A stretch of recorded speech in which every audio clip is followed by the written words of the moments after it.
Bill and I, we're running this show. Digital land, let the blockchain flow. Pod to the cast, we ride the air. NFT dreams like we just don't care. Metaverse wild, like a zombie horde. Earth to terrain, we're never bored. VV collectibles stacking high. Bill and I, we touch the sky. Digital world, we rule this space. NFT riches, we're on the chase. Metaverse dreams, a brand new guide. Zombie and Bill side by side. Yeah. Bill lays down wisdom like it's gold. I'm the zombie breaking every mold. Virtual lands where our roots grow deep. Podcasts alive, we never sleep. Podcast kings in the cyber realm. Forward thinking, we at the helm. Digital land, new frontiers we take. Binary zone that we co-create. Digital world, we rule this space. NFT riches, we're on the chase. Metaverse dreams, a brand new guide. Zombie and Bill side by side. Digital world, we rule this space. NFT riches, we're on the chase. Metaverse dreams, a brand new guide. It gets better and better every time. At first, I'm just like, that song's a little over the top. And I'm like, it's good, though. It's good. You did a good job. Great. Thank you. Yeah, what's up? What's going on? You want to just jump into it? Yeah. We got some amazing guests today. London Police, SUYE. Yeah, super excited. We got D-Roy with us. And how did she pronounce her name? Well, let's pull her up and find out. Angelica, I think. Night. I forgot it already. Go ahead. How does this? Nigella. What's up, Bill? What's up, it takes me a few times. What's going on, man? All good. Love the look. Yeah, happy to be here, right? So maybe some of you recognize it. But really great to be here. So really excited. And lovely to see the whole community here online and see you guys.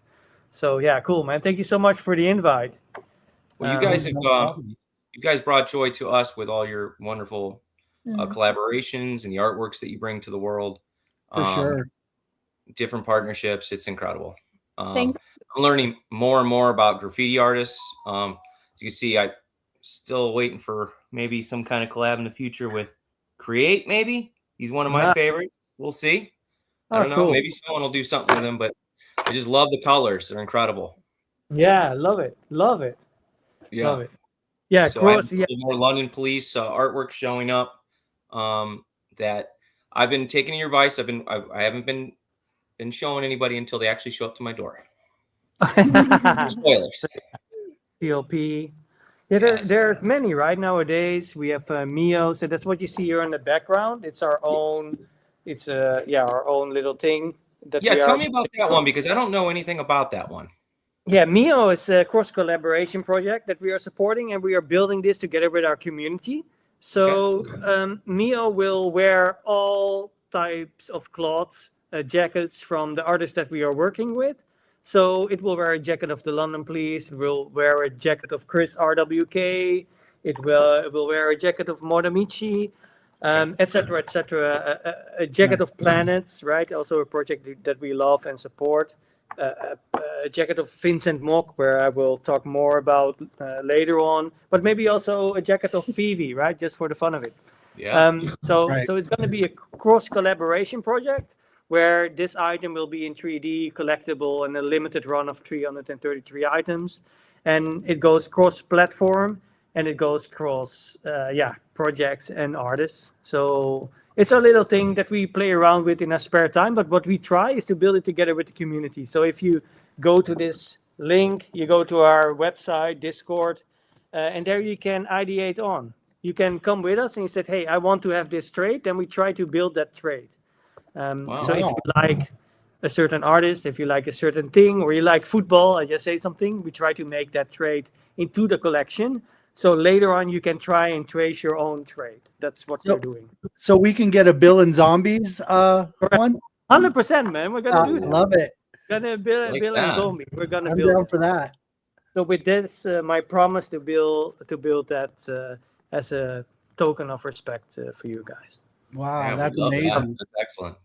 Yeah. Um, So that's fun. yeah. Is it?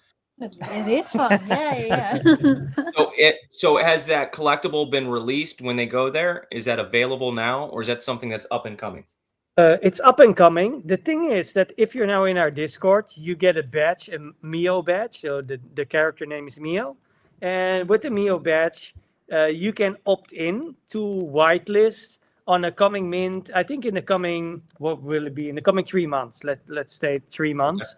And when you opt in, you will also get a 3D file directly. So you get a blind box, but directly you can get the 3D file. And the 3D file you can download and print, and you can put it around town. And Nice. from there, Different. from there we are going to give away stuff and etc. So we really try to get that community-based vibe up and going. So we build it together. That's the idea. Oh, that's amazing. Nice. And obviously we see the mask that you're wearing. That's a homage to the Beast, right? The Beast. Yeah, it's 100% Raspberry and team. So I just want to give them a shout out and also show the support on what they are building. A lovely project. If you don't know them, follow a kid called Beast. Check them out. They got the 3D physicals, or sorry, the 3D NFT, like mine here, for example. And this monkey, you get the 3D file, you print it out, and then you can get your Kid Calls Beast 3D file. But they also teach you about animation. They teach you, it's quite a strong community, and they have physical, so a T-shirt, hoodie, these baklavas. Balaclava. Baklava is food. Turkish food. No, but we just love to cross-pollinate with projects and support each other in this Web3 space. I think that's really important. The same that we are doing with Vivi, right? Yep. So with Vivi back in the days, right? We grew up with them somehow, but also we stayed real towards the Web3 scene where we are coming from, right? The tools that we are using are fully on Ethereum. They are on Bitcoin. They're on Solana, they're on Hedera. So our backend system to mint is actually chain agnostic, but we also would love to tap into, what Vivi is doing. With Collect Chain? Yes, with Collect Chain or what they were in the past, right? On Go Chain or just IMX. So we had a good relationship with Vivi, then David, and we decided, okay, let's release, right, the London Please. So that was one of our first releases on Vivi, and we tried to expand on that. And then I had the idea, okay, how can we move that Vivi into the Web3 space? And then we thought, okay, let's come up with this Genesis key for the London Please. So that's a lifetime membership card. We'll show it to you. Look at him. Yeah, man. So we go global. So with this key card, let's remove him. You have a lifetime membership of all things London Please, and it's signed and numbered by the team. There are 777 tokens, but when you scan it, you will go to the website of the London Please, and you come into a special membership section. And in that membership section, you can also download your Vivi key, and as extra, right? This is all extra. So. First one, you buy the key. With the key, you get an Ethereum one, and then you can go to the website and you can download your free complimentary Vivi key, and that is linked to your token. So if you have key number, I just say something 123, you also get in Vivi key 123, and I think that's quite special. I love that aspect of it. I've always thought when they do special things like that the mint number should match the one you hold. So I love that you did that. Correct. And that took some time, right? Some programming and also changes within Vivi. So shout out to Vivi, Dan. To help us to make that idea real. And so with the download code, it's now actually linked to your Ethereum token, which already shows this cross bridge that we are doing and try to do.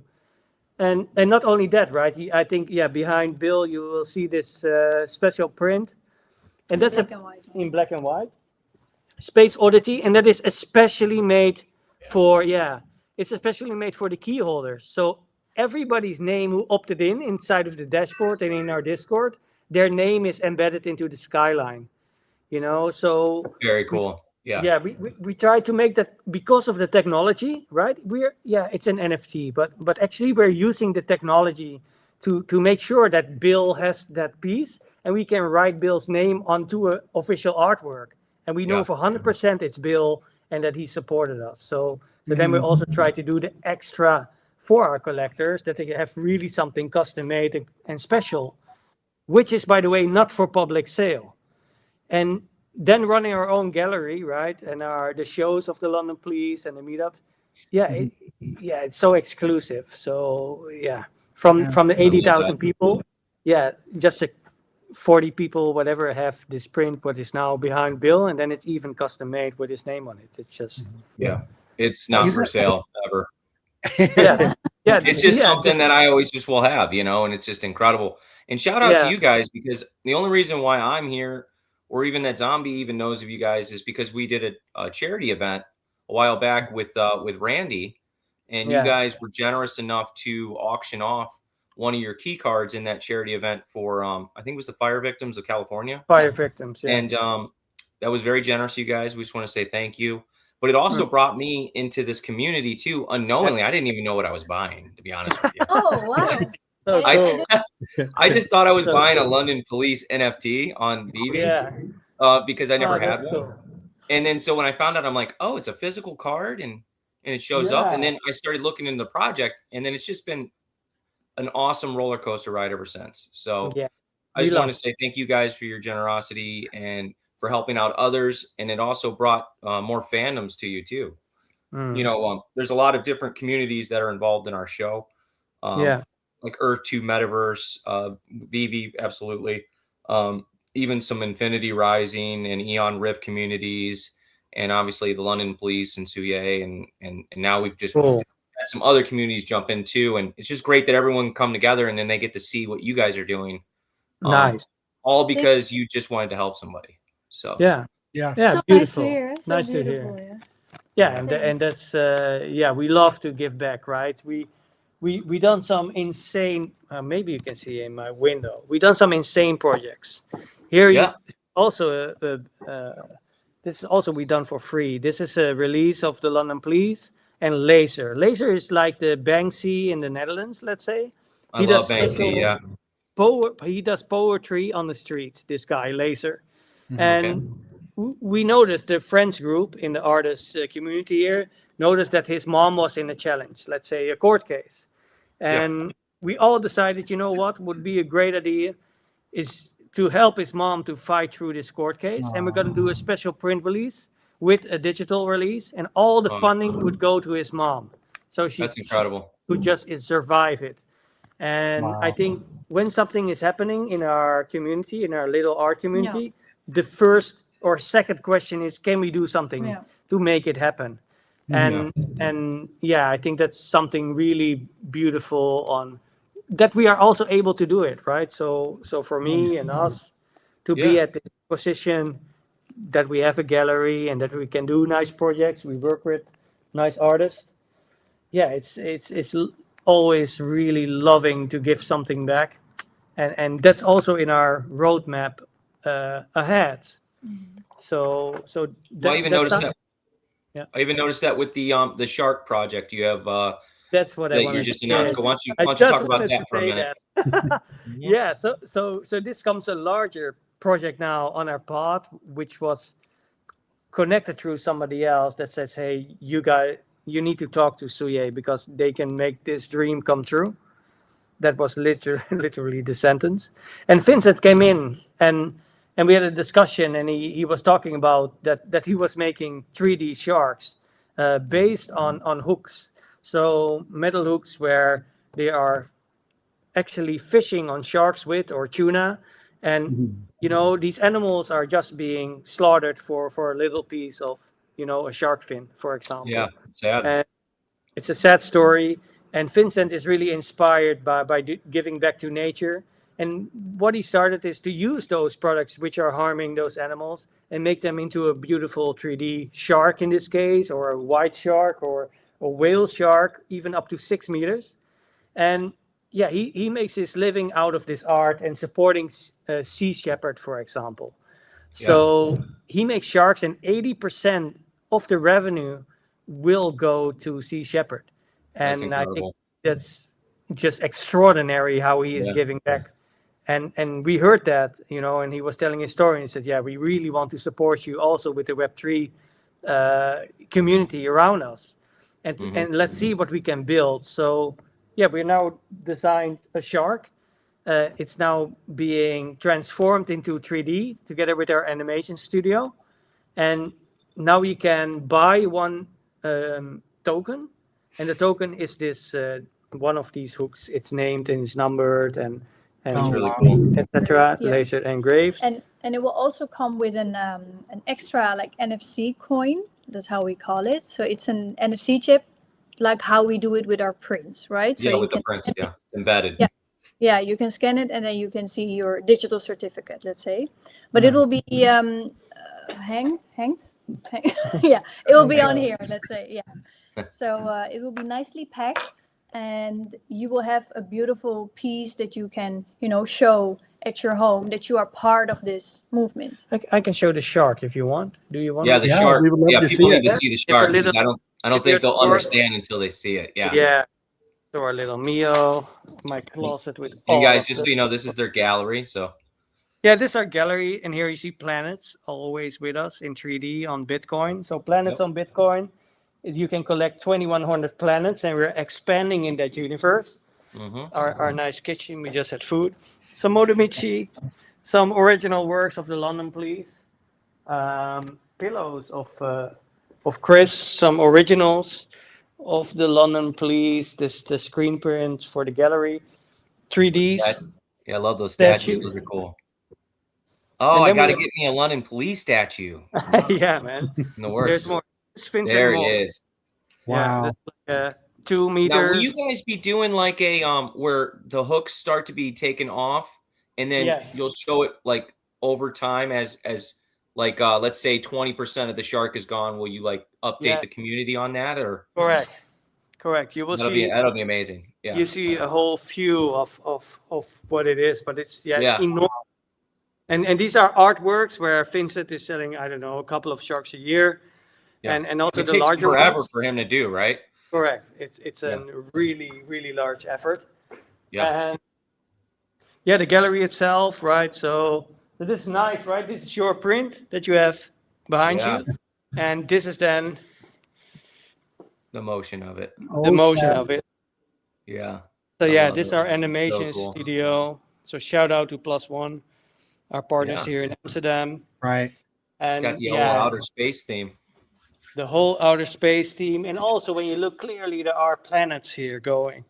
I see that. Yeah. So you can think about what will happen, right? If you suddenly have SUYE and it was between all the projects, and then suddenly there's a planet. Interesting. What could happen, right? Sounds like I need to get a planet. Yeah.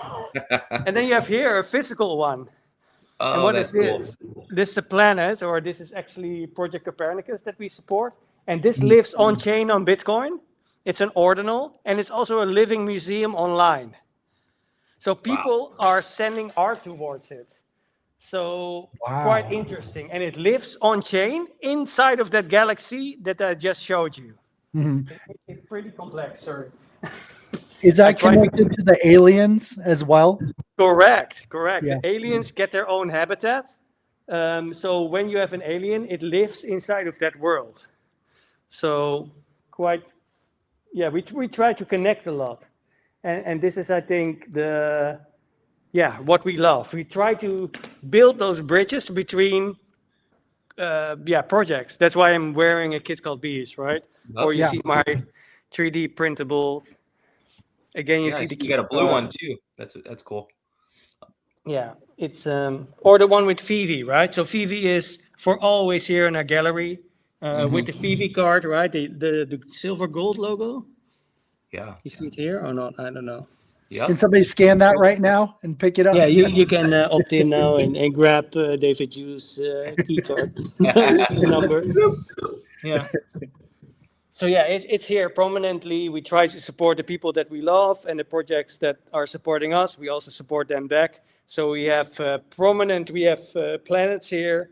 We have Modemichi, the key card, but we also have Vivi here laying in our cabinet. And when somebody comes in here and they don't understand what we are doing, we are explaining it through an app, or we show what digital collecting is, because everything what you see here in a gallery is Web3 enabled.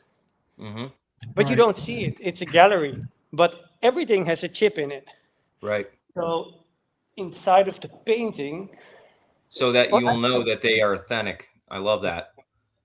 And they're traceable. Project of Modemichi, he released 111 works with us.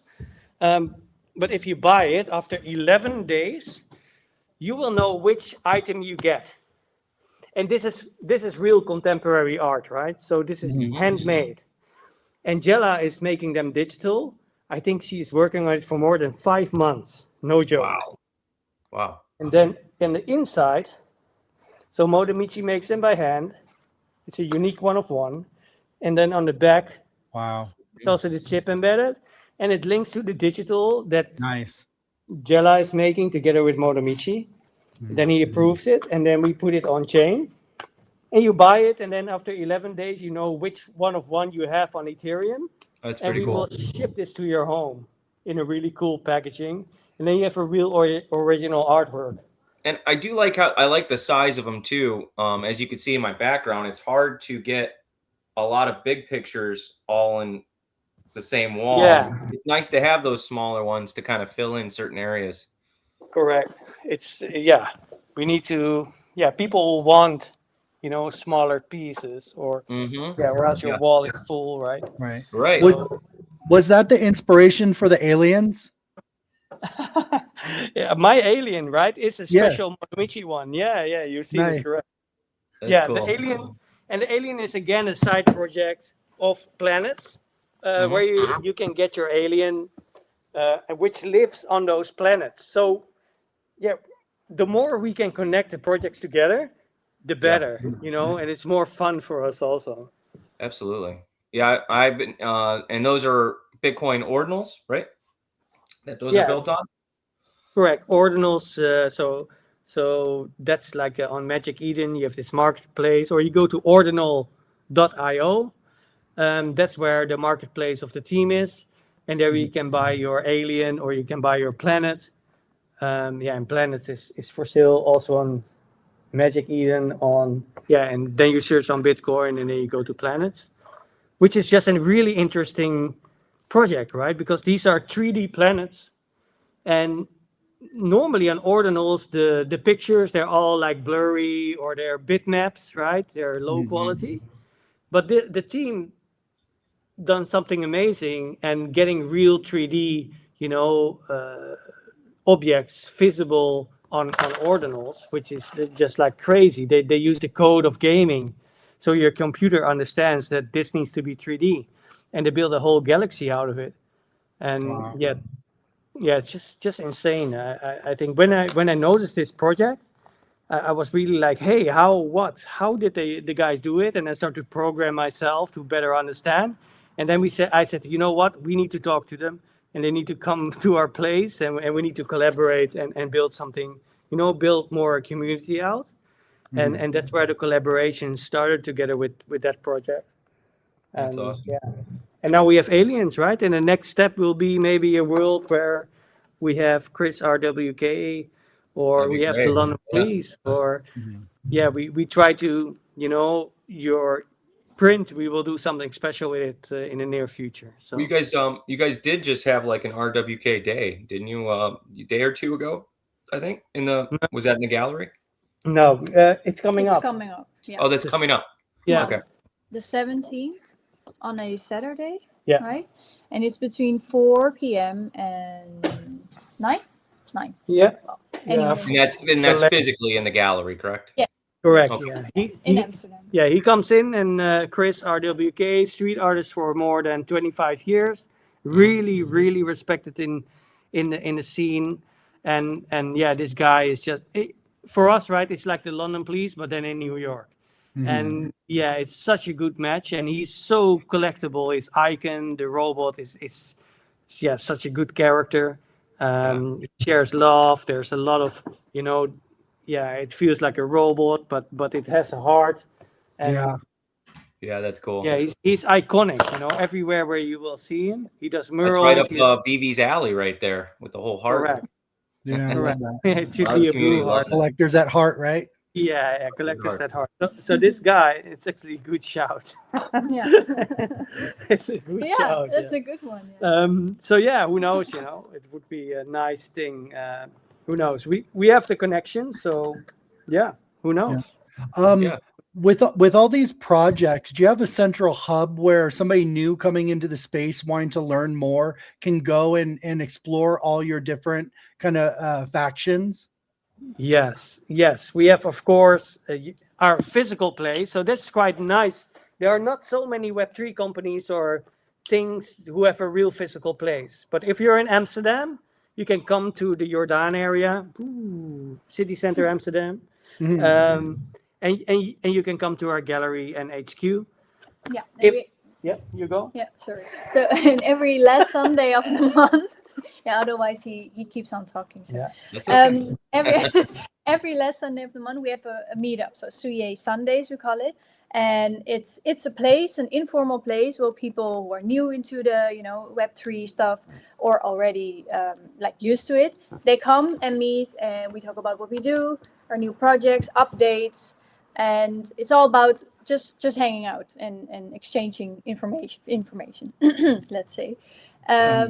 Then, of course, we have the Discord, our own Discord channel. So that's the online. So digitally, they would go to the Discord, you would say? Yeah, go to suye.co or go to the Discord. So that's just a normal Discord link, discord.gg/SUYE, or press this QR code, and then you get a whole thing. You can see the Discord, the webpage, the Instagram. I think the Instagram is also a really good channel because we're updating that a lot with all the latest projects. So I think Instagram is a go-to. X also. Yeah. Yeah, there's a lot, but I think in general, it's just great that we have a physical place that people can join, like an office, HQ, and a gallery in one, where we can guide the people on who are new to Web3. Yeah. Because the physical scene, they like it, what we do, and they understand the provenance of the chip, but the digital, they don't understand, and maybe they don't want to have it.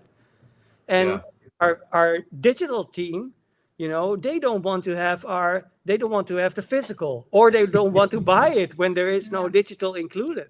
Right. And this, the more we build out our own little niche community, the more we see that happening.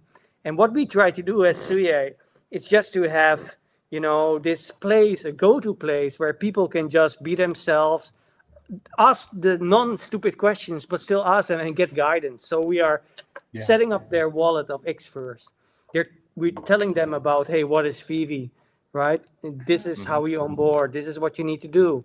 And then in the meantime, we take our little community further and deeper into the Web3 scene, and now doing planets, and we are releasing ordinals. And with Project Copernicus, it's again a step deeper into what does it mean to have real decentralization and voting rights. And it's just like a next level. And hosting seminars and talking about artificial intelligence and how it will impact our lives in the future.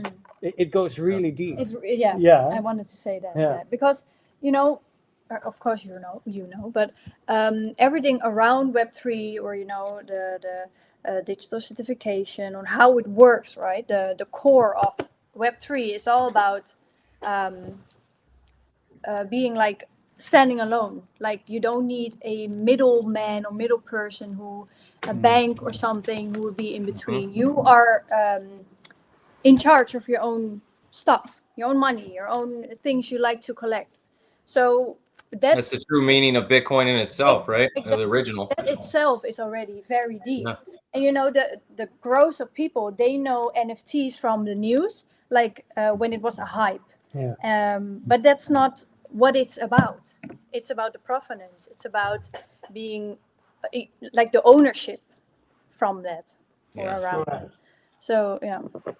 Well, I love that how you guys are Yeah. melding art and the Web3 world and with Web2 as well, Web2-ish with Vivi, and you guys are just pushing the limits, and you guys aren't afraid to do new things, and that's incredible, you know. And it's really like some projects I'm just not into, but other projects I just love, you know, and I love how you guys are involved with so many different ones that it's not just one or two, there's a bunch of them. And not everyone's going to love the same artwork.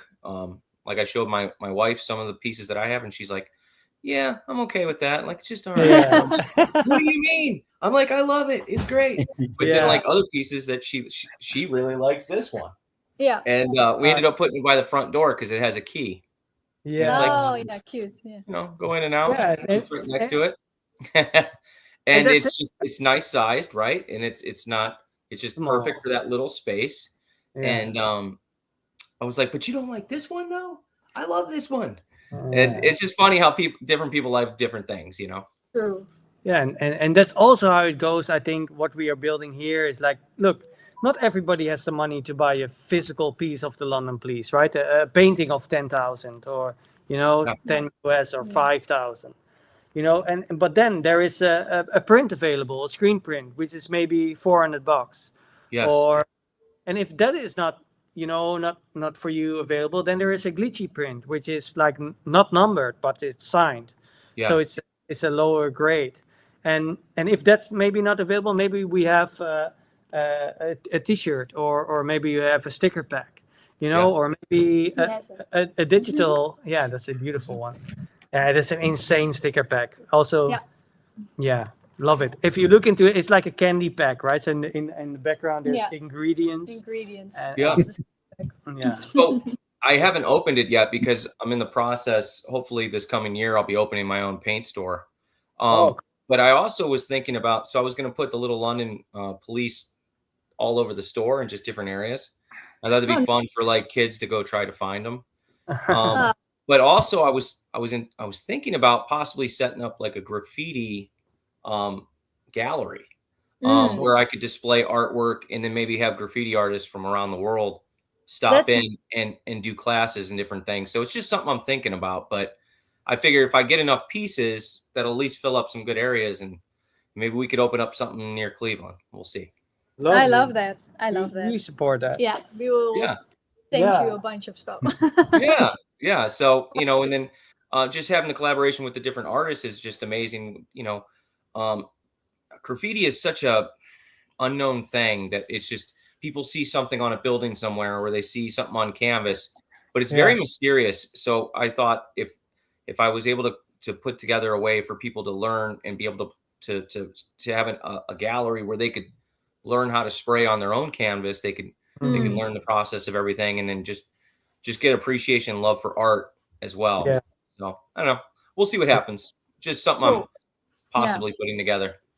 Yeah, we all here have a background in graffiti. I think a lot of artists that we are support are, you know, coming from that background, and it's you see some amazing art happening over time. The London Police started with, you know, drawing characters on electricity boxes across town, and they evolved into making prints, and from the prints they started to make murals, and going into contemporary art, making paintings. You know, it's just, and you see this more happening in the scene, especially with iconic characters.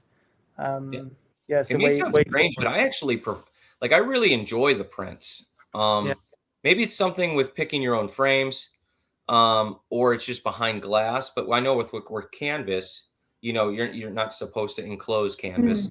But there's just something nice about having a framed artwork as opposed to just a canvas that's just sitting out in the middle of the air. You know, protecting it, get a little more protection with the glass. Correct. So I like both, you know, they're great. Same. I'm a diehard collector in also screen prints, but also physical art, right? of course, we support the artists that we have, but in general, just the real diehard collectors. That is all. I'm also chasing Vivi mint numbers, for example. Uh-oh. Weird Yeah. fetish. We know a little something about that. Oh, it's not. It's not weird. Yeah, a weird little fetish. But yeah, that's also what I love, right? And then we have that whole digital community in the Web3 space where we are chasing monkeys, or we are chasing aliens in the last wait, let's say. Yeah, we love to try to see what is new in the scene and try to embed it into our projects or collaborate together. That's really who we are. So, quick question for a up and coming artist looking to get into Web3. How would you suggest they balance giving value to their project and not going broke? Yeah. Wow, a good question. Yeah. I think it all starts, right? Everybody needs to start, but try it by yourself first. You need to understand what you are doing and why you are doing it. How can it be that some projects are successful and the other not? Right? There are a lot of examples in the space with famous artists which has dropped the digital and everything dies down after they have dropped it. And they left. Actually, they left. They left their community behind. Everybody was hyped because back in the days, right, they could all gain some money or whatever. We are not in this game for the money. We're here to make great art and build out extra utility for the artist so we can expand the artist story. And we can from there build up the community with a bunch of great people. That's what SUYE does, right? And that's what we try to articulate and make sure that we take the artist's hand and we are embedded into their team. So the story is like, try it yourself, try it first, put your community first, stay solid, keep on building, don't expect much, right? This hype scene is gone. And you need to work for what you need to put in the cadence, you need to push it, you need to push the limits and stay truthful to your community. And yeah, we are so small, but we do our best, right? We're here at night, it's Friday night, it's late, we still need to have food, but we're here. And yeah, but it's really community first, and we build from that community perspective. So yeah, it could be, of course, the rent needs to be paid, and and a salary, and we have three, some people around us that need support. But it shouldn't be that costly, because projects like SUYE can become cost neutral really quick. And that's where we are aiming at, that it doesn't cost the artist any money, but we extend the team with a whole digital and community-based perspective. While, like the first year we are investing, second year we're cost neutral. And then we are making money for the artists in a revenue stream which they normally did not have. And that's where it becomes interesting for an artist to work together with us. And that's proven. Yeah. So it's a proven And that's what artists need nowadays too, is the revenue stream, as opposed to just making an incredible work, selling it, and then they don't make anything after. Yes. Yeah, that's it. And it's hard work, right? Because we are embedded into the artist team, and we have the so-called freedom to not play with the IP, but respectfully ideate with the IP on what we can do next. So there needs to be a trust and a friendship, and we need to be part of Chris RWK. We need to be part of Modomichi. We need to be part of the London Police to come up with the next big thing. And they need to trust us. And we come from this art background, the fashion background, art background, and IT innovation. And I think we found this little thing where it all starts to work together, and we can innovate and ideate together and build cool projects and give back to the community. And it's nothing more than that. So do you say like SUYE is more of a co-op for Web3 artists to come and explore, collaborate, and learn? Yes, that's it. And creative agency. Yeah, creative agency that we do everything programming natively. So we have our own backend systems. We have smart contracts by our own on Ethereum or on the blockchain, Bitcoin. So we program ourselves. We make the clients' websites. They run our engines, and they use the chips which are custom made for them on their paintings. And from there we are expanding. But really we are part of the artist team. We are not a product. We are not interested in being a product. We are really part of the artist. But they use us, we come into play when they want something special, they want a cool idea, like the Genesis key of the London Police. Right. And maybe they want to release something on Vivi, right? Okay, let's make it happen. We have all the collaborations, we have all the connections, and then the artist doesn't need to bother on conference calls or I don't know what her release size is or which art they need to choose. No, we taking care of that.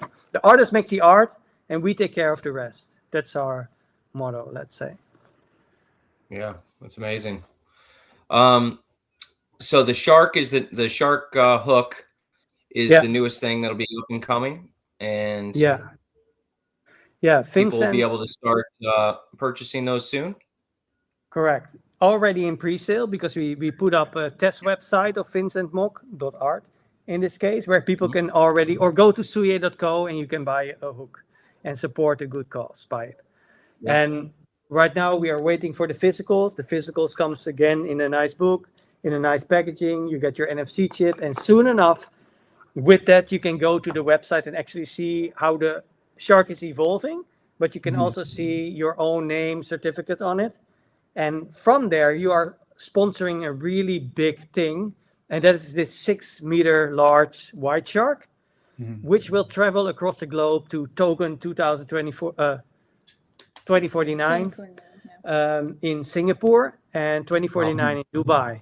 So that's our aim, is to go to NFT Paris and all the token events across the globe, or maybe NFC in Portugal, show that shark and show how Web3 can contribute to something good in the world, because not too many projects are doing this in the Web3 space.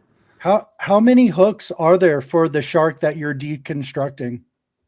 The first shark, where we are going to finance the whole trajectory with, not full, we also invest, is 1,200 hooks.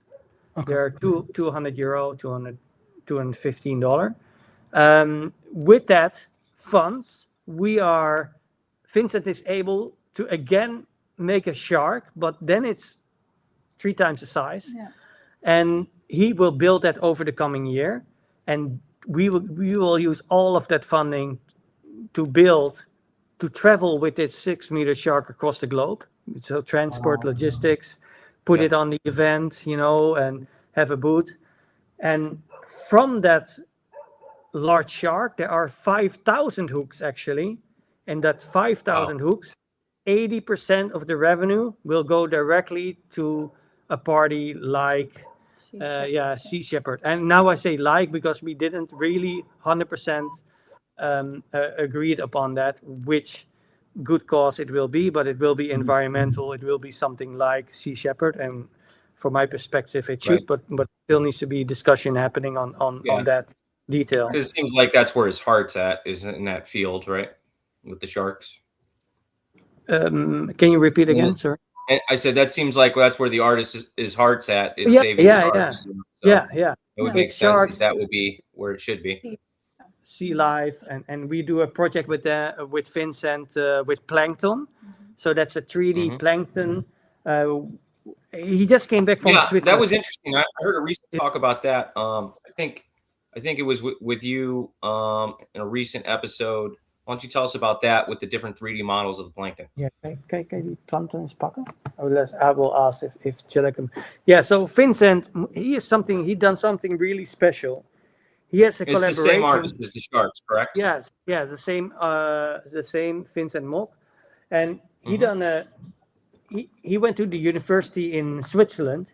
He came back today again to make a video and do something special, because they have a really special electromagnetic microscope, and that microscope can zoom into plankton, and this is actually how a plankton looks like. Wow. And this is so cool. And he replicated. 3D printed? No, this bronze, right? It's bronze. Yeah, it's wow. bronze. Yeah, That's amazing. So he's making these artifacts, let's say, but it's really based on plankton, and they are using a university microscope, and that microscope costs something like, I don't know, 20 million. There's only one in the world. And he's using that together with those scientists there, and from there he's making those models. So he just came back from Switzerland. Beautiful. So that will release on ordinals. So we're going to release that on Bitcoin. Very It's interesting that it looks completely different than the SpongeBob character.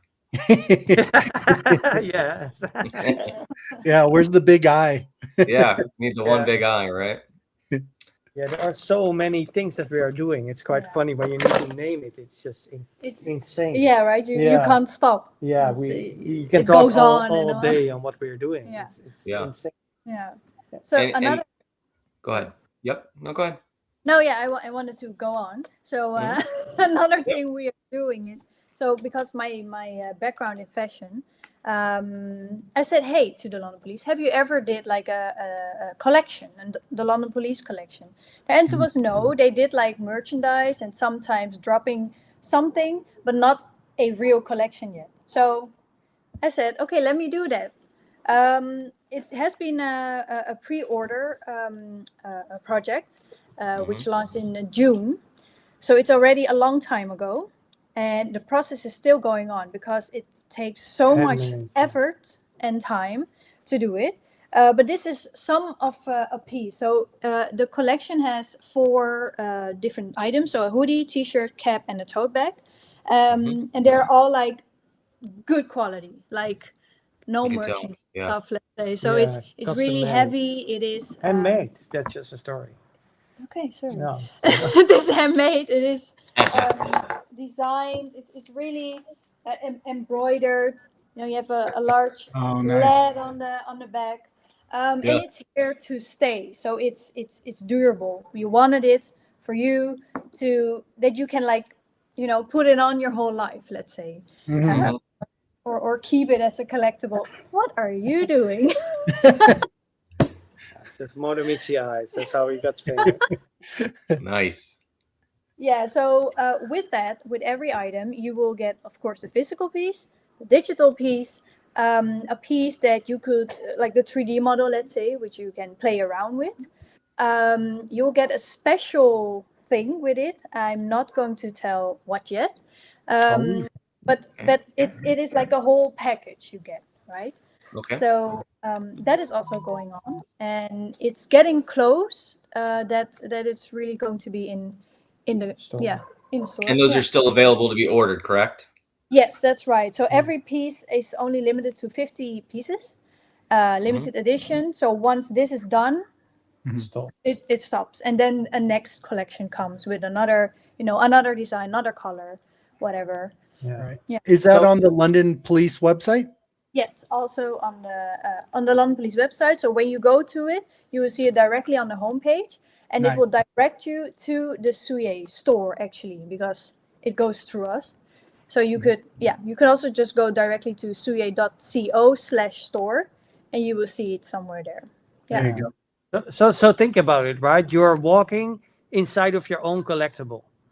You can scan it. You can scan your hoodie, and you will see the digital item. You can place it in AR, VR, but you can also quickly run around in the Metaverse in your shirt. So Bill, we already tried that. So with your, you have this print behind you. Small print. When you go with your Genesis key to the dashboard of the London Police, you can go in, and there you can download your digital T-shirt for in your Ready Player Me for inside of Vivi. I've done that. Yep. Yeah. So this is what we're also going to do with the clothing. Is like, okay, you get the clothing, but you get also an NFT. You get the digital download. And that's for your wearable avatar. Correct, for your wearable avatar. And we try to keep it, of course, limited and exclusive. So pretty extensive project. Yeah, and I'm glad that you guys described the materials of the clothing too, because I have an issue sometimes buying online because you don't know the quality, and sometimes they're not true to size. And if they're really good quality, then I'm hoping that they will be truer. And you know, you wouldn't want to order a size and then have it not fit right, you know. True. That's true. Yeah.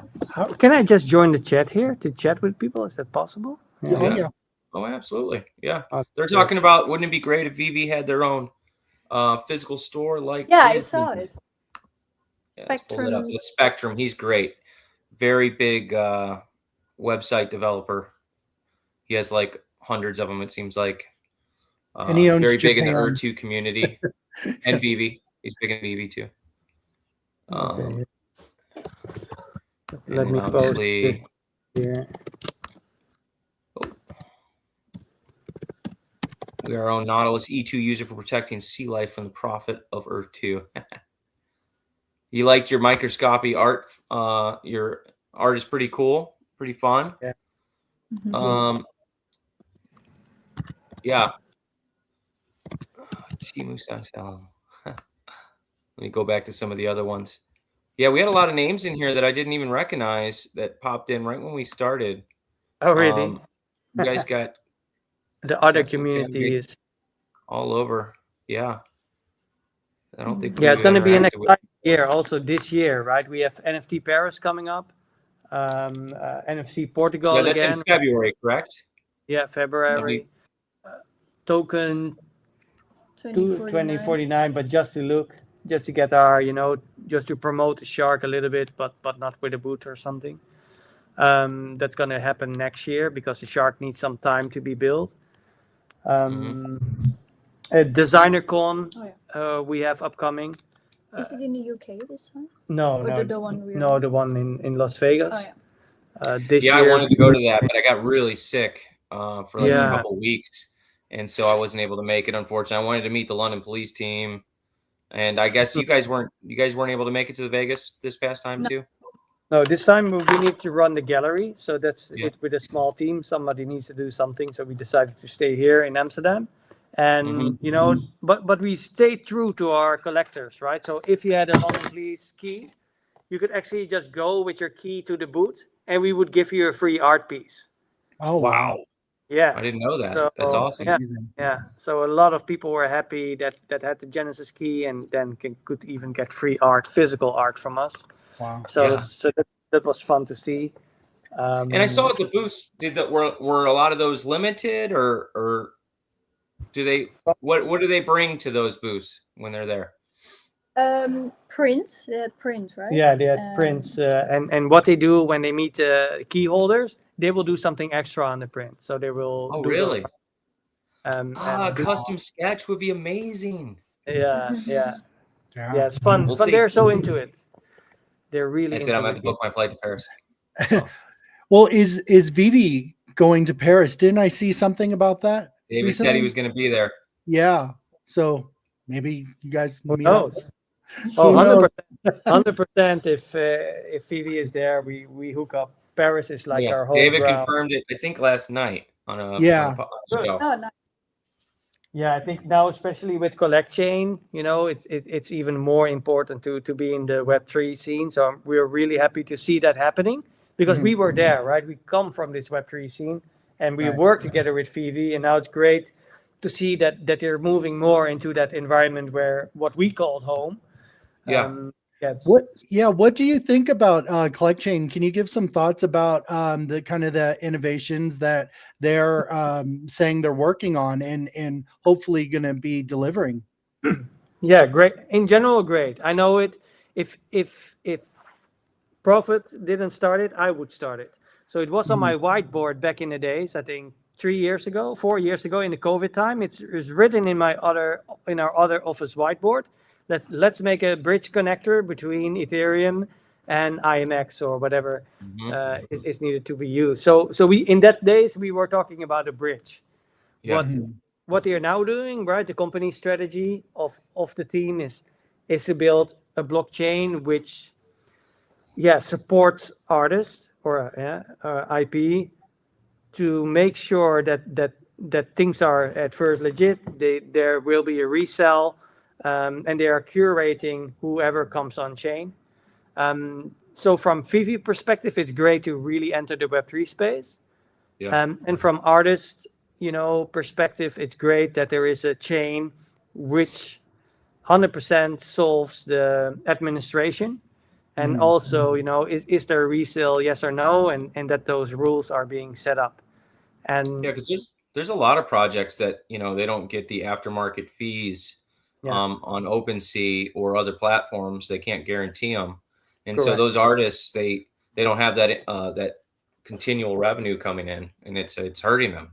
Yes, And it would be nice if CollectChain implements that the artists can continue to be funded with their artwork. Yes, that's how it should be, and that's also why the NFT digital collectible scene grew so fast, and got all the artist support, because suddenly there's a way for the artists, which are in generally, right, most of the artists are struggling, right?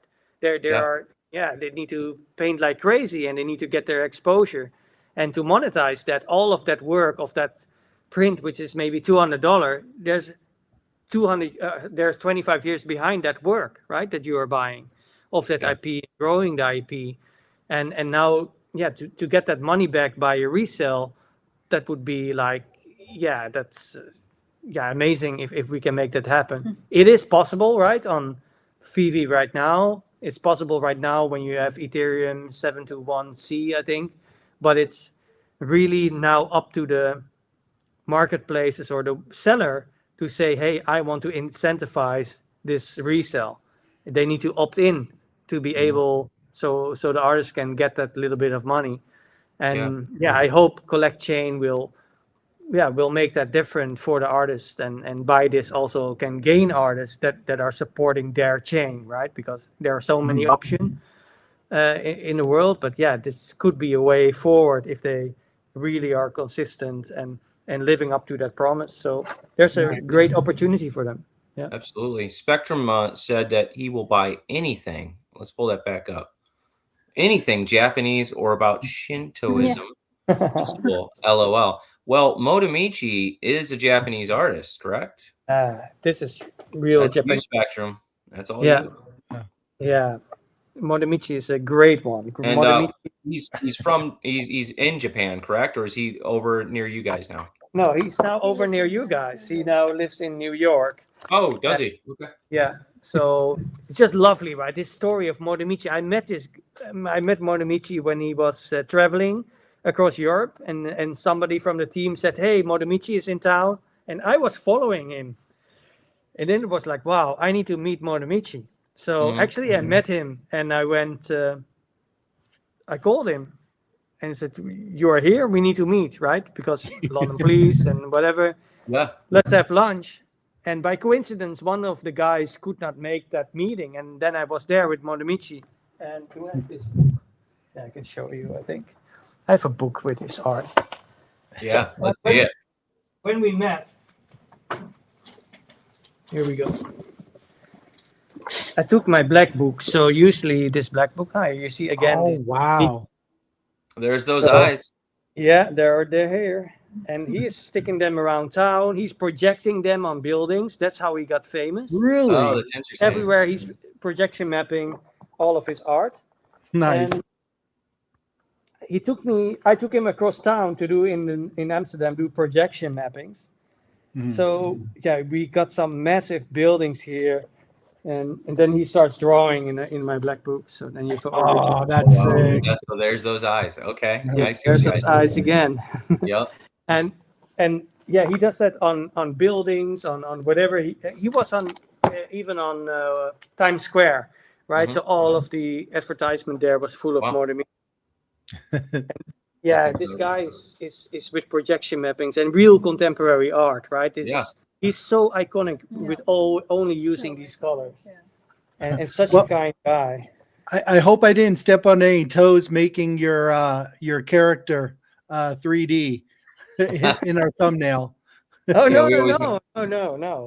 It's good fun. I love it when there are memes or when the community picks up. That's the most fun. That's the most fun thing. So only and also the alien community, right? So the Discord, and when they see your guys and see you made this, and then we promote it there. So the whole ordinal community knows about you guys now. So nice. Just cool. Awesome. We love it. Yeah. yeah. Afternoon, everyone. Great panel, says Video Video Shane. Hey, video change here. Nice. He's great. Yeah. Good Yeah. guy. So again, also with video Shane, right?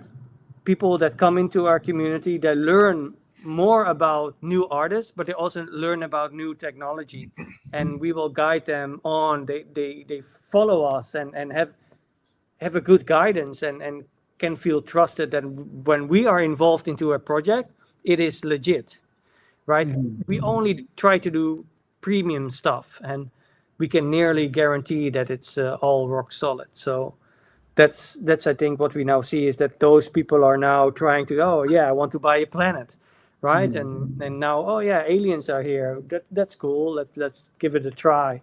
And then they go back to us. We do a release now with Chris RWK, with the robot. They come to our events. They're flying in literally, right, from Romania till the UK, Paris, Dubai, Miss, what is it, Metamona from the Metamona, US. Yeah, Metamona was with us here in the gallery. Yeah, So cool.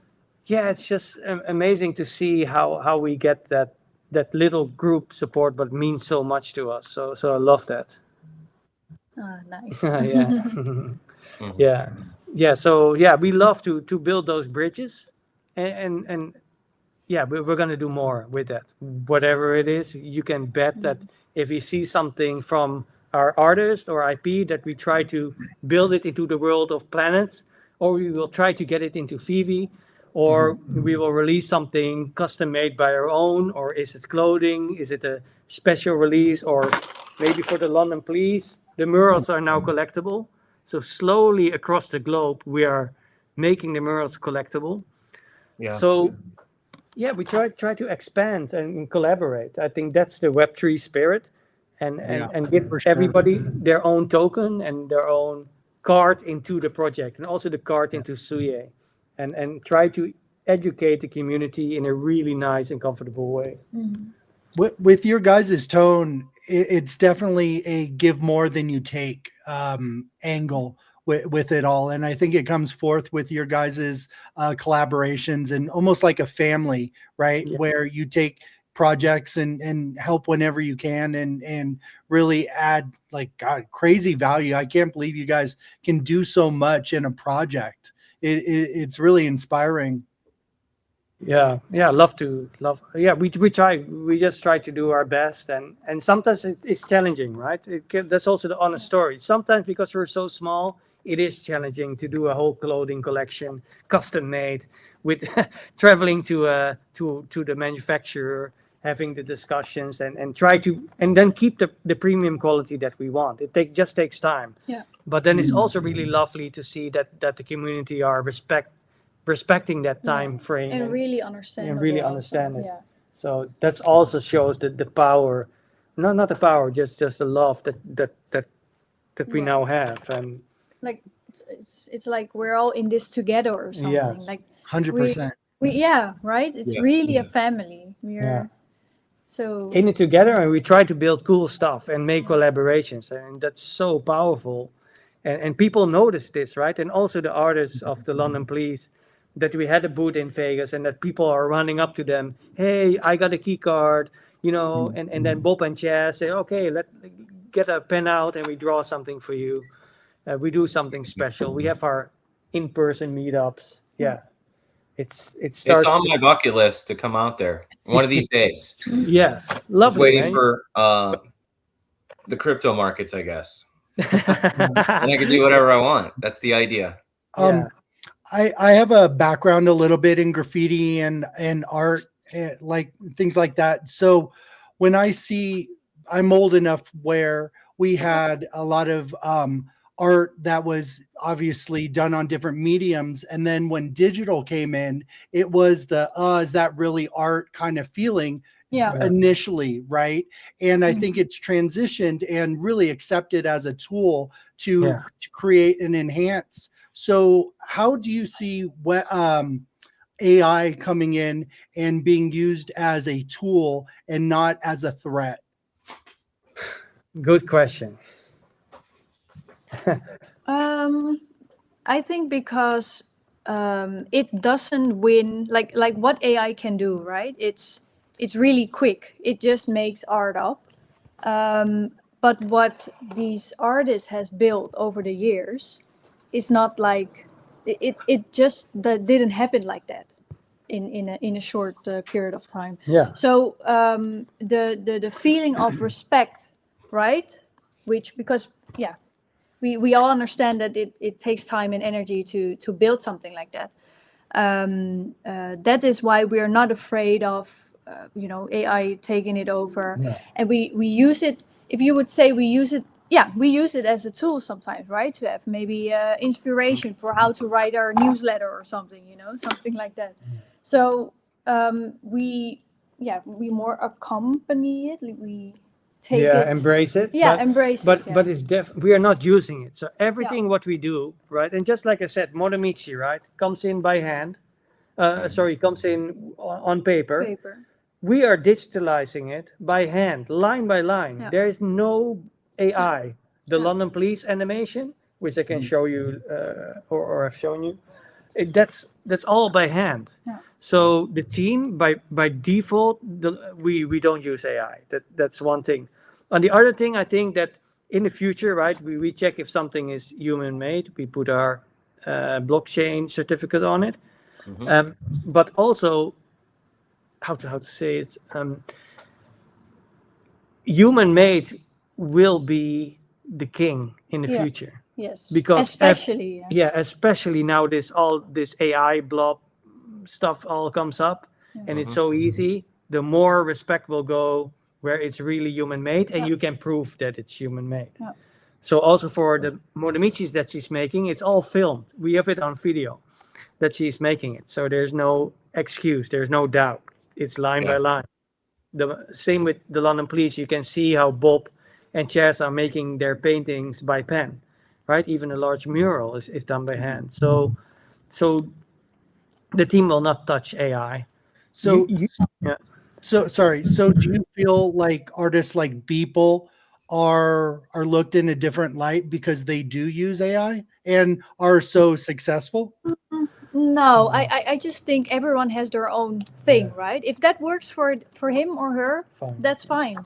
That's respectable. We respect that, and it's not that AI does ugly stuff, right? It does really great stuff.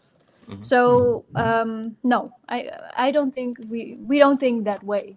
No, there's and especially not with us. We are so open-minded and kind. If you like, do what you do, right? If you express yourself, better express yourself than do nothing. There's no thing. You know this one? I recognize that. I thought it, And do you recognize this one? It's awesome. It's almost like a black book for graffiti writers. Oh, why do I recognize? I feel. Nice. Oh yeah, that's the one. What's his name? That's on VV. Yeah, but not bat. It's a like a rabbit, right, or something. Yeah, it's a rabbit. It's a rabbit. Yeah. There it is. Yeah. What's the name of that artist? Jermaine Rogers. Jermaine Rogers. Yeah. Really nice guy, also in real life. Awesome. This, or do you know? Gary Baseman. Yeah, there you go. Me and Zombie were having a conversation the other night about that. Oh, really? We have Scat. Wow. So that is your black book then, huh? Yeah, it is. That's cool. We talk. I think graffiti writers carry a black book, so when they meet other graffiti writers, they can hit up in it. Oh yeah. Who would this be? That's the guy that does the Monopoly guy too. What's his name? I have tons of his stuff. Ron English. Ron English. Yes, that's Ron English. Yeah. That's also beautiful inside of Phoebe, right? I don't recognize that one. Oh wait, that's the wood guy. Yeah, the wood statue with where he was hammering his own self out. Yeah, Brett. Self-made. Yeah. Self-made. Yeah, that was a great piece. Brett. Love that piece. So I'm still learning. Who else? Also in the family. Oh, there you go. Shepherd Ferry. Yeah. So this is where we, when we meet a Monomichi, or shout out to Crash. Crash is nearly starting graffiti in New York. So Okay. Crash one. Yeah, there are this like He's the OG, right? he's the OG. He's really Crash the OG. is? Yeah, Crash is the Are you familiar with Mode 1 at all? Buff Monster. Okay. Mode one. Mode 1 in Paris. Very, very old school graffiti writer. Oh, really? Okay. Yeah, back in the day. Did you guys do a collab with Crash that you announced at all? No, Crash. No. No, I wish. I shout out to Crash. So no, he was here in the gallery, and Okay. when people come in, they always draw in our book, and, That's and neat. yeah, from there everything starts, right? And Well, you never we know what try- the future could bring, right? Yeah, no, and that's why, right? This is why we have the gallery, we have the art connections, and from Yep. there try to expand and guide those artists that we support and love into the scene. And the more the other artists he'll hear, those other artists will hear Yeah. you guys talked about everywhere, and then eventually they'll be like, okay, I got to do something, Yeah. Yeah, How did you like the Jacoby drop the other day? really cool. I love Yeah. the Donny style. Yeah, I love it. Zombie hit the pretty good one on that. It was the Oh, special yeah. edition or Yeah, secret yeah, edition? yeah. I got the rainbow tiger one. Oh, cool. Very lucky for get that. Yeah, I love that. I love those. Back in the days, Vivi time, I really liked it that you were pressing and pushing buttons until almost your phone exploded. It was so crazy that Yeah. time. Like he was collecting all our phones. So my mom, Yeah. my dad, his mom, Yep. dad, Yes. everyone. And he said, you need to click now. So we So- all click, right? So I felt the same way today on the Elma on the X drop with the Michelangelos.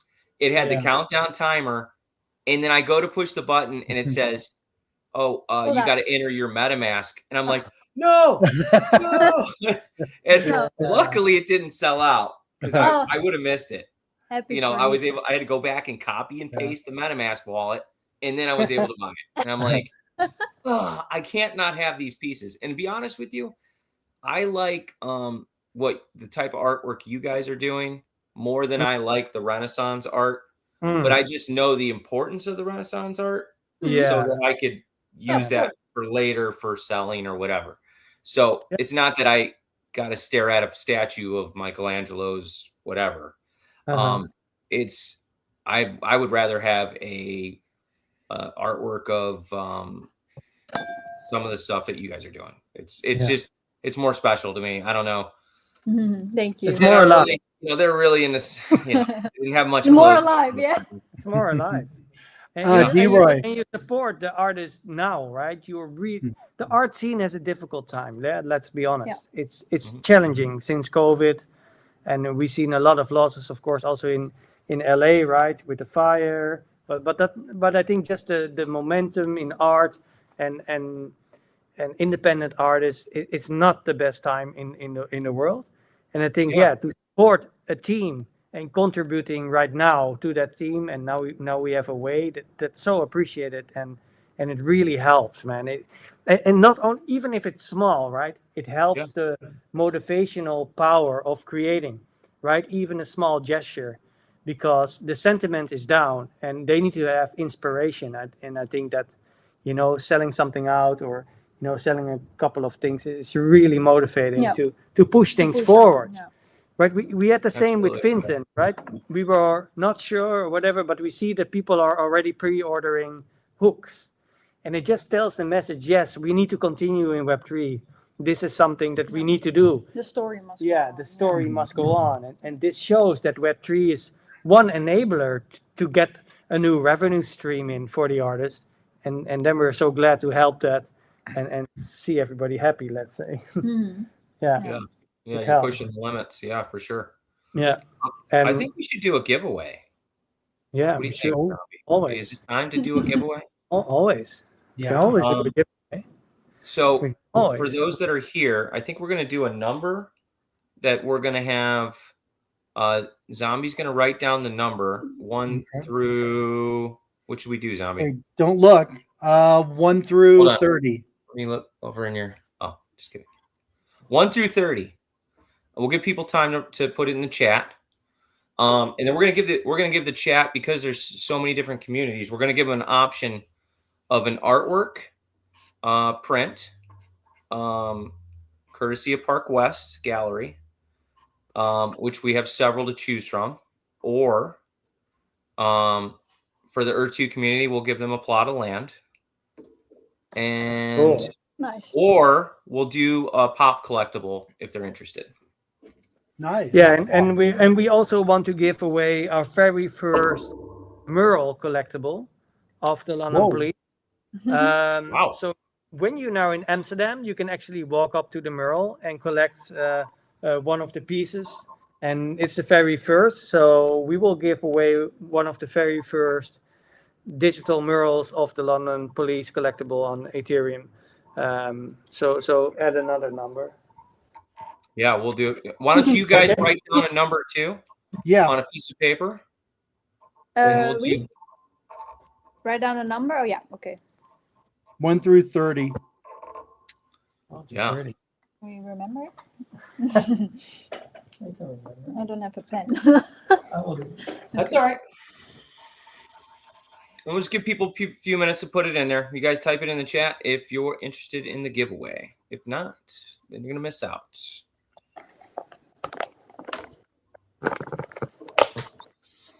A lot of people listen on X, so sometimes they don't type it in the chat. They're just listening in the background. But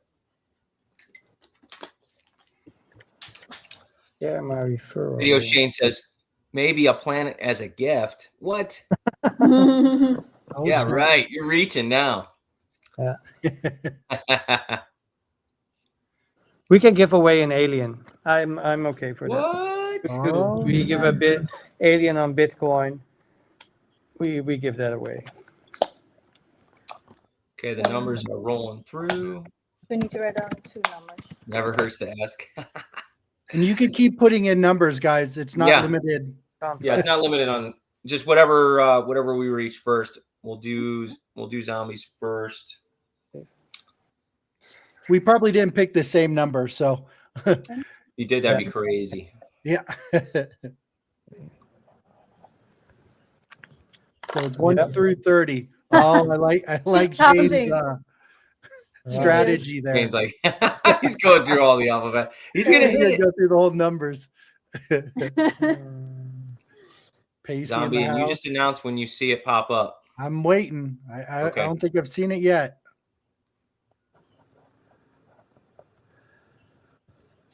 Yeah, let's go.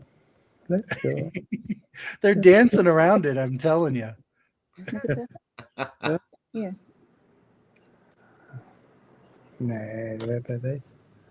Let's see, Did where you is say it? 1 through 30, Zombie? Yeah, 1 through 30. 1 through 30, guys. 1 through 30. Pacey's. Oh, 17. Pacey. Pacey says a mural. Got it. Pacey, TLP mural. Great. Come to our Discord on SUYE. So just go to suye.co and come to our Discord so we can help you. I can't type any links here. But SUYE .dot. and You could write it and hold it up if you want. .co. I think if he scans this, he will be guided. That's There you go. amazing. And which mural is it? Is it the do we know wood style? Or is It's this the first one? it's a special art piece from the mural Oh. in Amsterdam. So Okay. that's a cool The one that you showed us earlier? Yeah. I will check. Have my they phone. hit your number, D-Roy? We need to have number. Who has numbers? I'm going to say it. Sorry, did somebody hit it? No. Not yet, no. Not No. yet. Wow, you No. guys. Oh, not yet, guys. Yeah, 1 we got through 22, 30. 4, 5, 6, 26, 7, 8, Huh? 29, 27, 26. Shane is pressing like crazy. They're trying. Video Shane, Shane is bound to hit it. yeah, Shane has it. Shane has it. So He's got it? Shane. Yeah. Yeah, he has it. So he will win an alien. So that's cool. Okay. So Bitcoins, aliens on Bitcoins is for Pacey. Shane. Congrats, And- Pacey and Shane. What number was it? 13. 13. 13. That's awesome. There we go. Thanks, guys. That's huge. Community loves it. You're welcome. It's So amazing. Nice.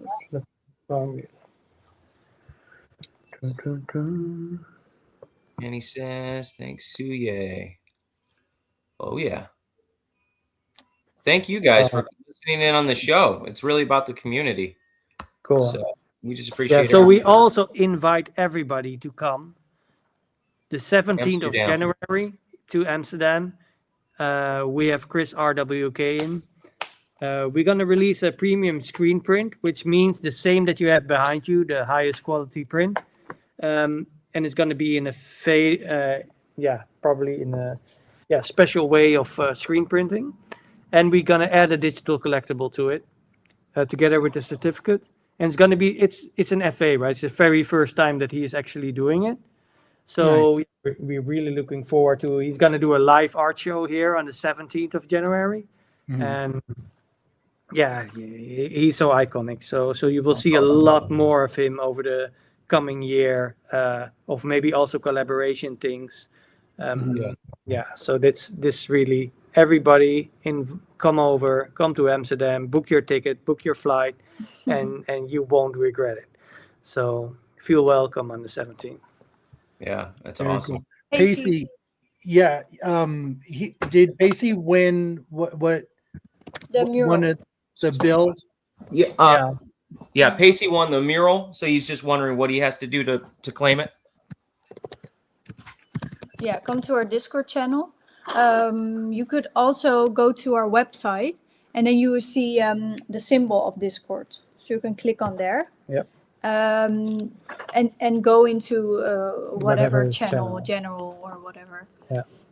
And Will tell it that be you in want Earth it. 2? I actually am a first supporter in Earth 2, so who knows, right? Nice. So, yeah, I'm in there from a really long time ago, so love it. Dang, you're an OG, huh? Yeah, it's From what it's it sounds like. Tier 1 land. Yeah, I love it. I like the whole concept, and yeah, if they really can expand upon, right, then it's a lovely thing. At a certain time, it was too complex for me with all the mining and all the diamonds you could get or stones or whatever. But yeah, I love to buy the plots of land, and what comes. Have you seen the game testers in game now, running around and going on hang gliders and building fires and everything? No, not seen yet. Not seen. It's amazing. You got to check them out. Spectrum does stream sometimes, and we got other creators too. And Really? and they have a blast, and it's all 1-to-1, full world, really cool. Crazy.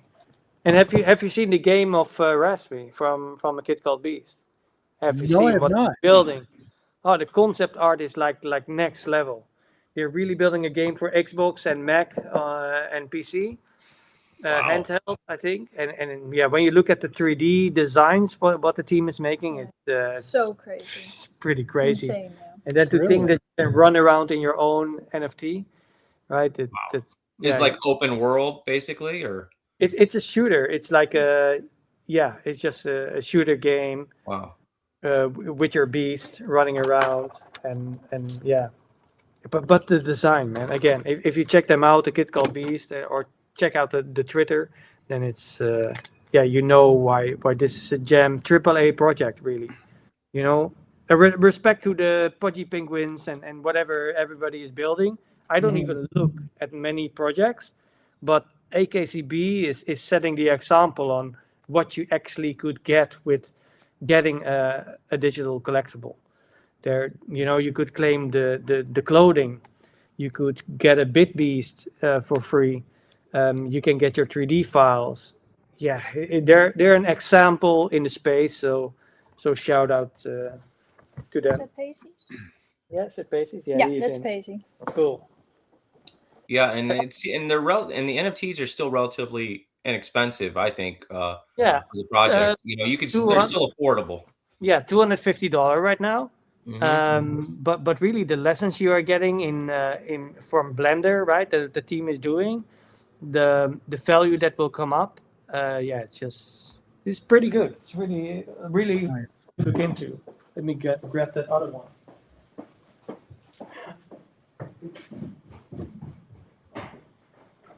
Now, do you guys see yourselves doing more fashion in other than the London Police, other projects?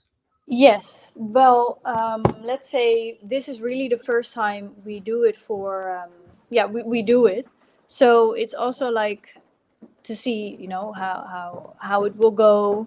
But definitely, if all goes well and the factory we work together with, they stay, they keep on delivering great quality, then the answer is yes, because it's something I love to do, right? To design, to the whole production process. I just love doing that. Yeah. So yes, I'm definitely would like to do other clothing collections for other artists. Yeah. Great. Nice. That's good to hear. Yeah. Walking in your own NFT is, of course, a really fun thing to do, and if it can also be done in the real world, or you do it in the Oh digital yeah, world. so you got quite a few of them. Yeah, I love. Yeah. Last time I looked through them, I was like, I didn't see one that I wanted like 6 months ago, and I was like, I'm just gonna wait. I'll keep my eyes on the market. Yeah. So I'm still waiting for that one. I eventually would like to get a Kid Call Beast. That speaks to you. Yeah, I do that in a lot of projects too, where I don't just jump in. I'm waiting for one that speaks to me. You know, it's important to connect with your art like you do, Bill. Right? Yeah, I do that a lot. Yeah, where I'm like, if I don't like a piece, I'm like, I'm not gonna buy it. I struggled with the Mona Lisa forever. And I'm like, I don't like the Mona Lisa. It's not, to me, I don't want to stare at it. I don't know. But then I'm like, I have to finally get one because I knew it was going to be like a key that unlocked in the future. Yeah. And sure enough, right after I bought one, they released The Last Supper, and I'm like, here we go. Perfect timing. You're in. I'm in. Yeah. For me, it's all like, if a project is really consistent, they do what they promise, even though it takes time, right? Yeah. But if then the quality is high when it took time, then it's all perfect. And what the project brings back, right? That with one NFT you could buy for $120, but now you get a physical for that. Yeah. Right? You could get an extra digital collectible as a bit piece.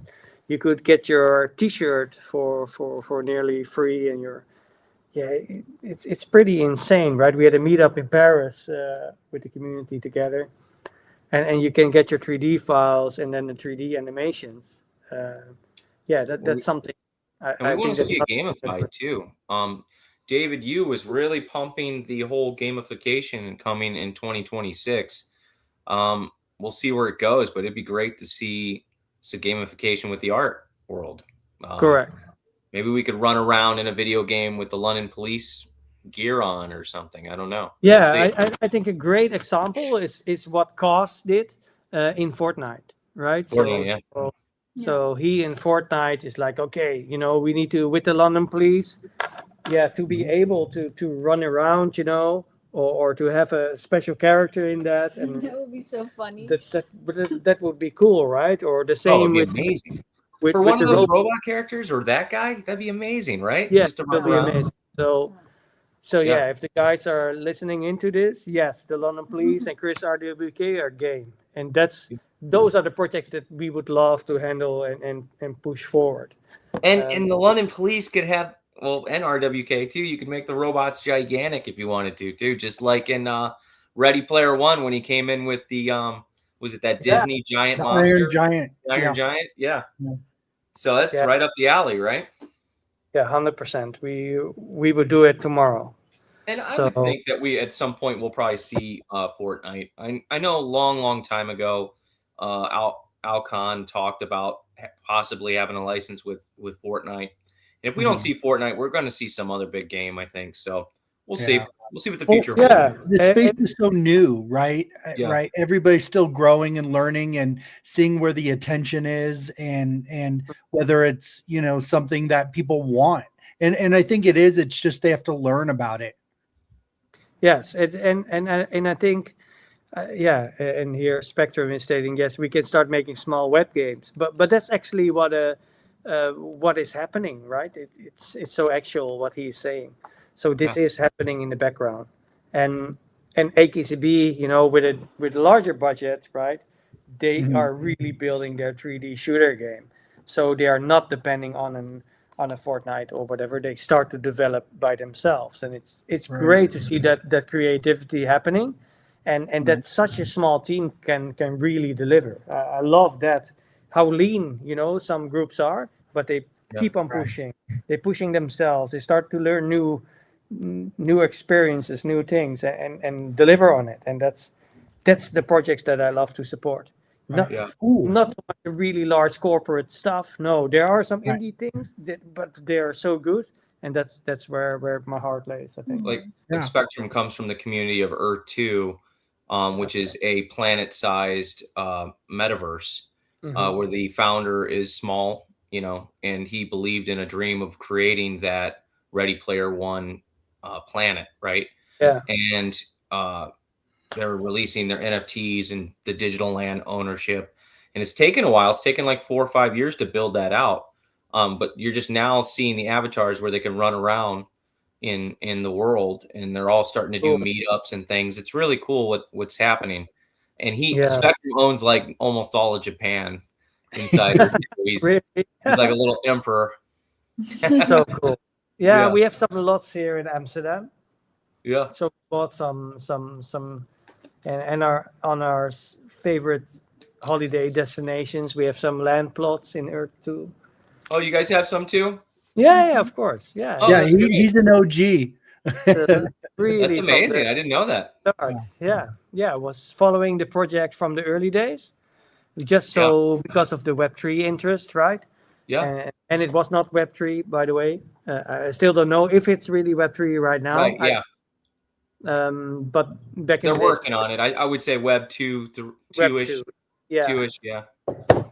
But yeah, selling land plots was just an interesting concept.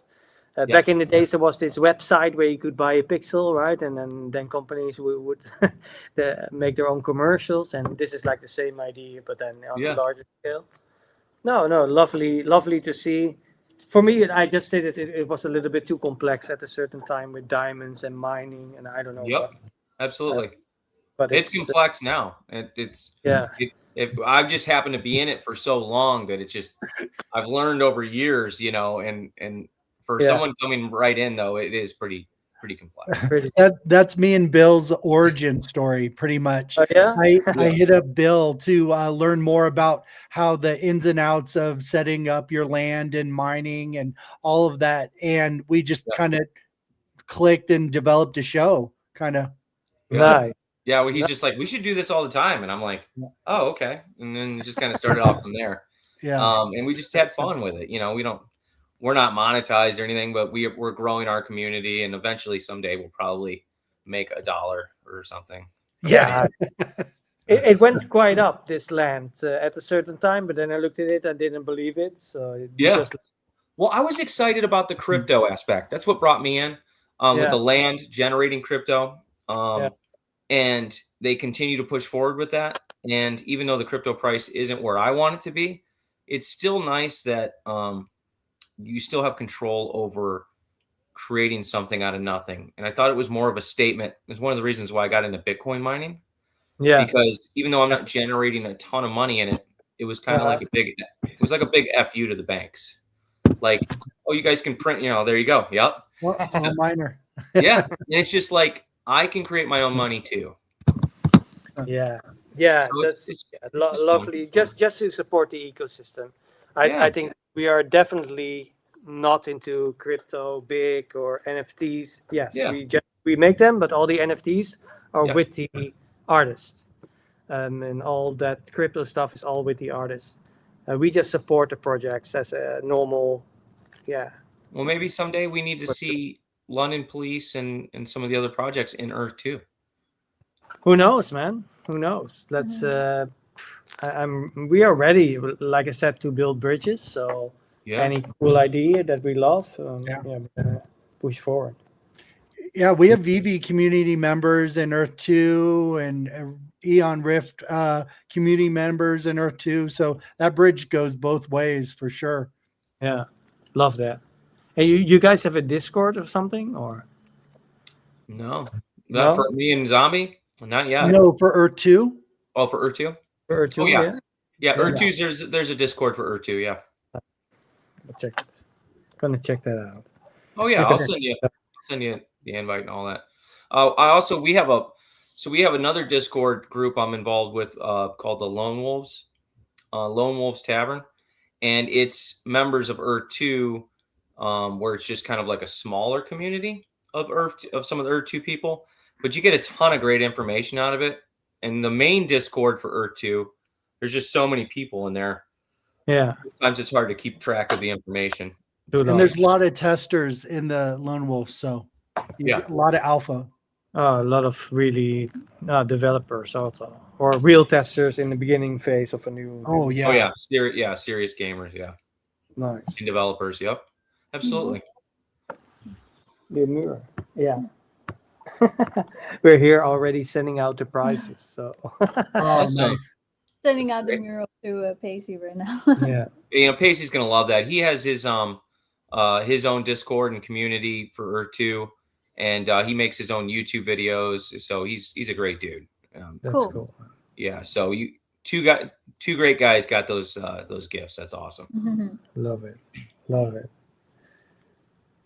Zombie, do you have any more questions you want to?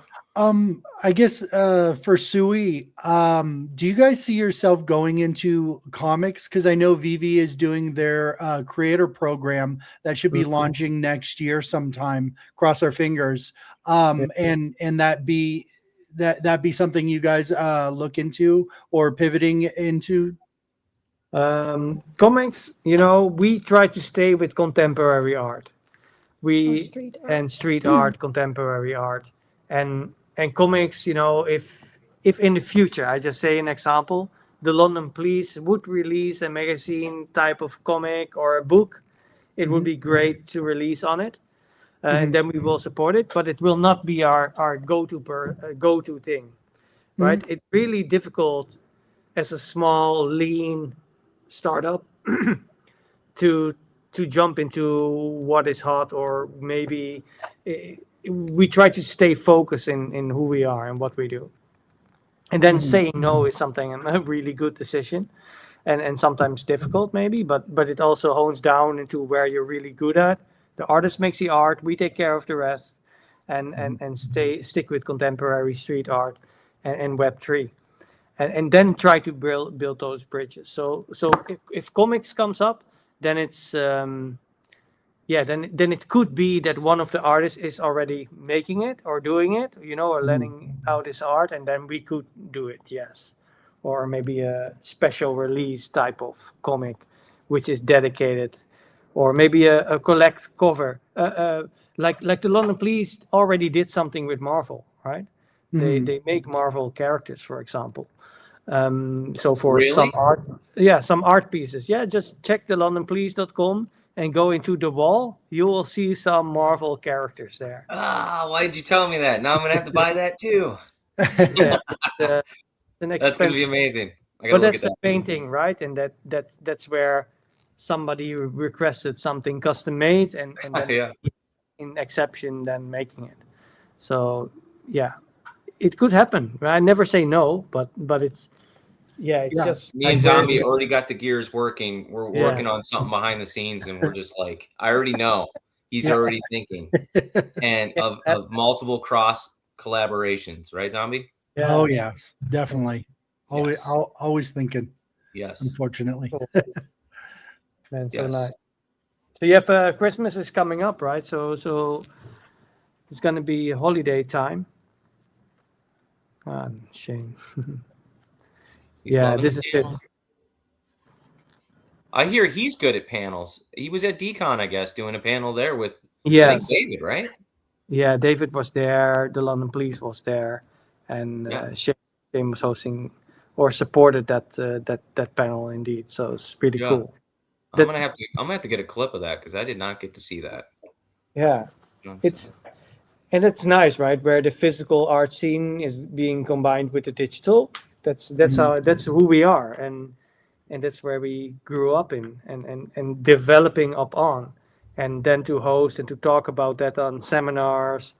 We had a lot of speeches on stage over the years, from Belgium to Paris to Portugal to Designer Con, LA.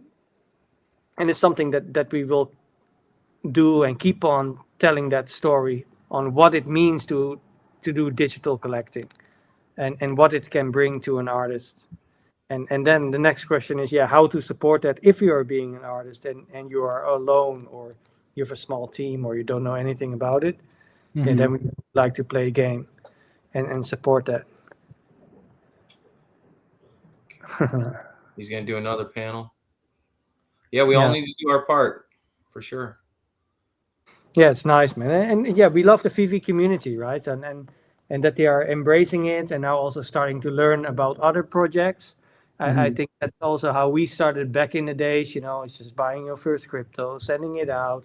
What is this digital collectible?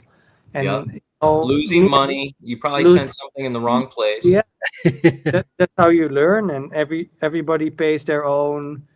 A little bit of money to enter. The self-education. Self-education money, and by this you are building up a nice new friend group, which are traveling the globe and support each other. That's just insanely great. It's perfect. Yeah, the networking, you can open up so many doors. Yes, and you don't know who that other person is behind that mask, or what he has, or literally. Behind the mask. Yeah. So you were an OG in VV, right? So what is your favorite drop that you got back in the day? Because we all have stories, right? and it sounds like you have a good collection. What is your piece that you got where you're just like, can't believe I got it, I'm thrilled? Well, wow, that was in the time that there was no marketplace. So in general, I love the whole VV thing. The first Batman ever I got, I went, okay, so the whole story is this, right? How we started. And Let's hear it. Let's hear it. Clothing development and building certificates inside of clothing. And then a friend of mine said, we were looking into this crypto kitties and all that stuff. Yeah, NFT is it? And I didn't want to jump in together with him. And I said, you know what? I only want to do it and put money in when somebody comes up with IP, which is registered on the blockchain. This was my thing. So I said, we need to do this, right? We need to build something that we can have a real IP and put it on chain instead of a written monkey or whoever doodled something on something. Yeah. But it makes sense for me when it's original IP. So we were searching, what should we do, right? We need to come up with something. So with the mindset, we're going to build a VV. And then he texted me. He said, hey, man, you need to look at this, OMI. I said, what? And then we looked into that project. I said, somebody is already on it. So we need to buy OMI and go in with that. And so, we jumped in, and then they developed this app. And I think we catched on when the first Batman was released. The Rizzo? McFarlane? No, or the Rizzo set. Yeah, the Rizzo, Then I went in, and I could shop around. I could shop all day around and buying Rizzos. Wow. And then it was like, should I buy it or not? Really, this first feeling like you first bought crypto, whatever. Should I really do this? And we were in the store calling with each other. Yeah, man, what is this? This app. You can't do anything. You need to jam or whatever. I don't know how it went back in the days. Forgot it. Yeah. But there were like 100, 200 Rizos in that store, I think. And we could just buy one. Okay, you buy one, I buy one, and then fine. And then the next day, should we buy one more? We looked in, still 100 left, or 80 left. I don't know what. Yeah. And then in that same week or the week after, I said, huh? What? Why are there only 15? I said, what the hell? Look at the 15. And then also the 15 were gone. It went so quick, you know? I Wow. said, hey, something is cooking. Oh, we should also buy all the others. So we took out that Omi, and he took it out, and then we bought like that collection Yeah. of the first collection. That was a good collection to have. Yeah, Yeah, that it was is. a nice collection to have. So I think that whole story, and then getting all of those digital collectibles, and getting into that wave of that first year, seeing things being sold out. That's how I started with building up the community. We started a Telegram group to transfer items around, and that we could certify certain people which are legit. Yeah. So we had like 700, 800 people in the Telegram. Yeah. Yeah, Wow. yeah, 6. What is it? Yeah, sorry. Something like that. I Yeah. don't know. No, I was laughing about the 700. 6, 7 Yeah. meme thing. The Ah, kids. 6, 7, 6, 7, Yeah. something like that. And that group really It had to exploded. be said at least once per episode. Yeah. And I think, that was the moment where we said, this is really something, and people were sending in a little group these collectibles back and forth. And we give them badges or names that this is a legit buyer and seller. So there was trust. And people were just sending stuff out. And I said, back in the days, I landed my first, what was it? Tokidoki? Yeah, right? Yeah, Tokidoki drops. There was the very first one. And there I hit the number 0101 or something like that, a double number, what I like. 0202 and 0303 or 123. That's where I got this number fetish from. And back then, I didn't know that was a fetish of a whole group of people on Earth. I had no clue. You just thought you had the thing. You're like, this is my thing. Fun. This looked fun. I always below 100 was so difficult. So I started to collect 101 and 111 and 222, 3. And I was doing that. So the whole community learned that I like these numbers, and they were just airdropping this in my wallet. And then they text me, hey, I still get money from you, but I got all these numbers in. And they came from Russia. They came from whatever from the world. Wow. And they said, he will buy it from you. So that's where I started, only going for those items. So the collection is really on mint numbers in Vivi. And I didn't go for the drops. I just was searching for those mints. And that's where I saw that back in the days you had these crazy whales in Vivi. What's his name again?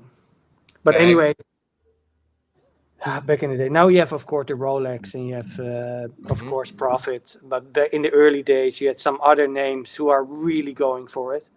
And respectively so, right? Because they were the pioneers and pushing in revenue inside of Vivi. So utmost respect for those times and the people who are just trying out and believing in it.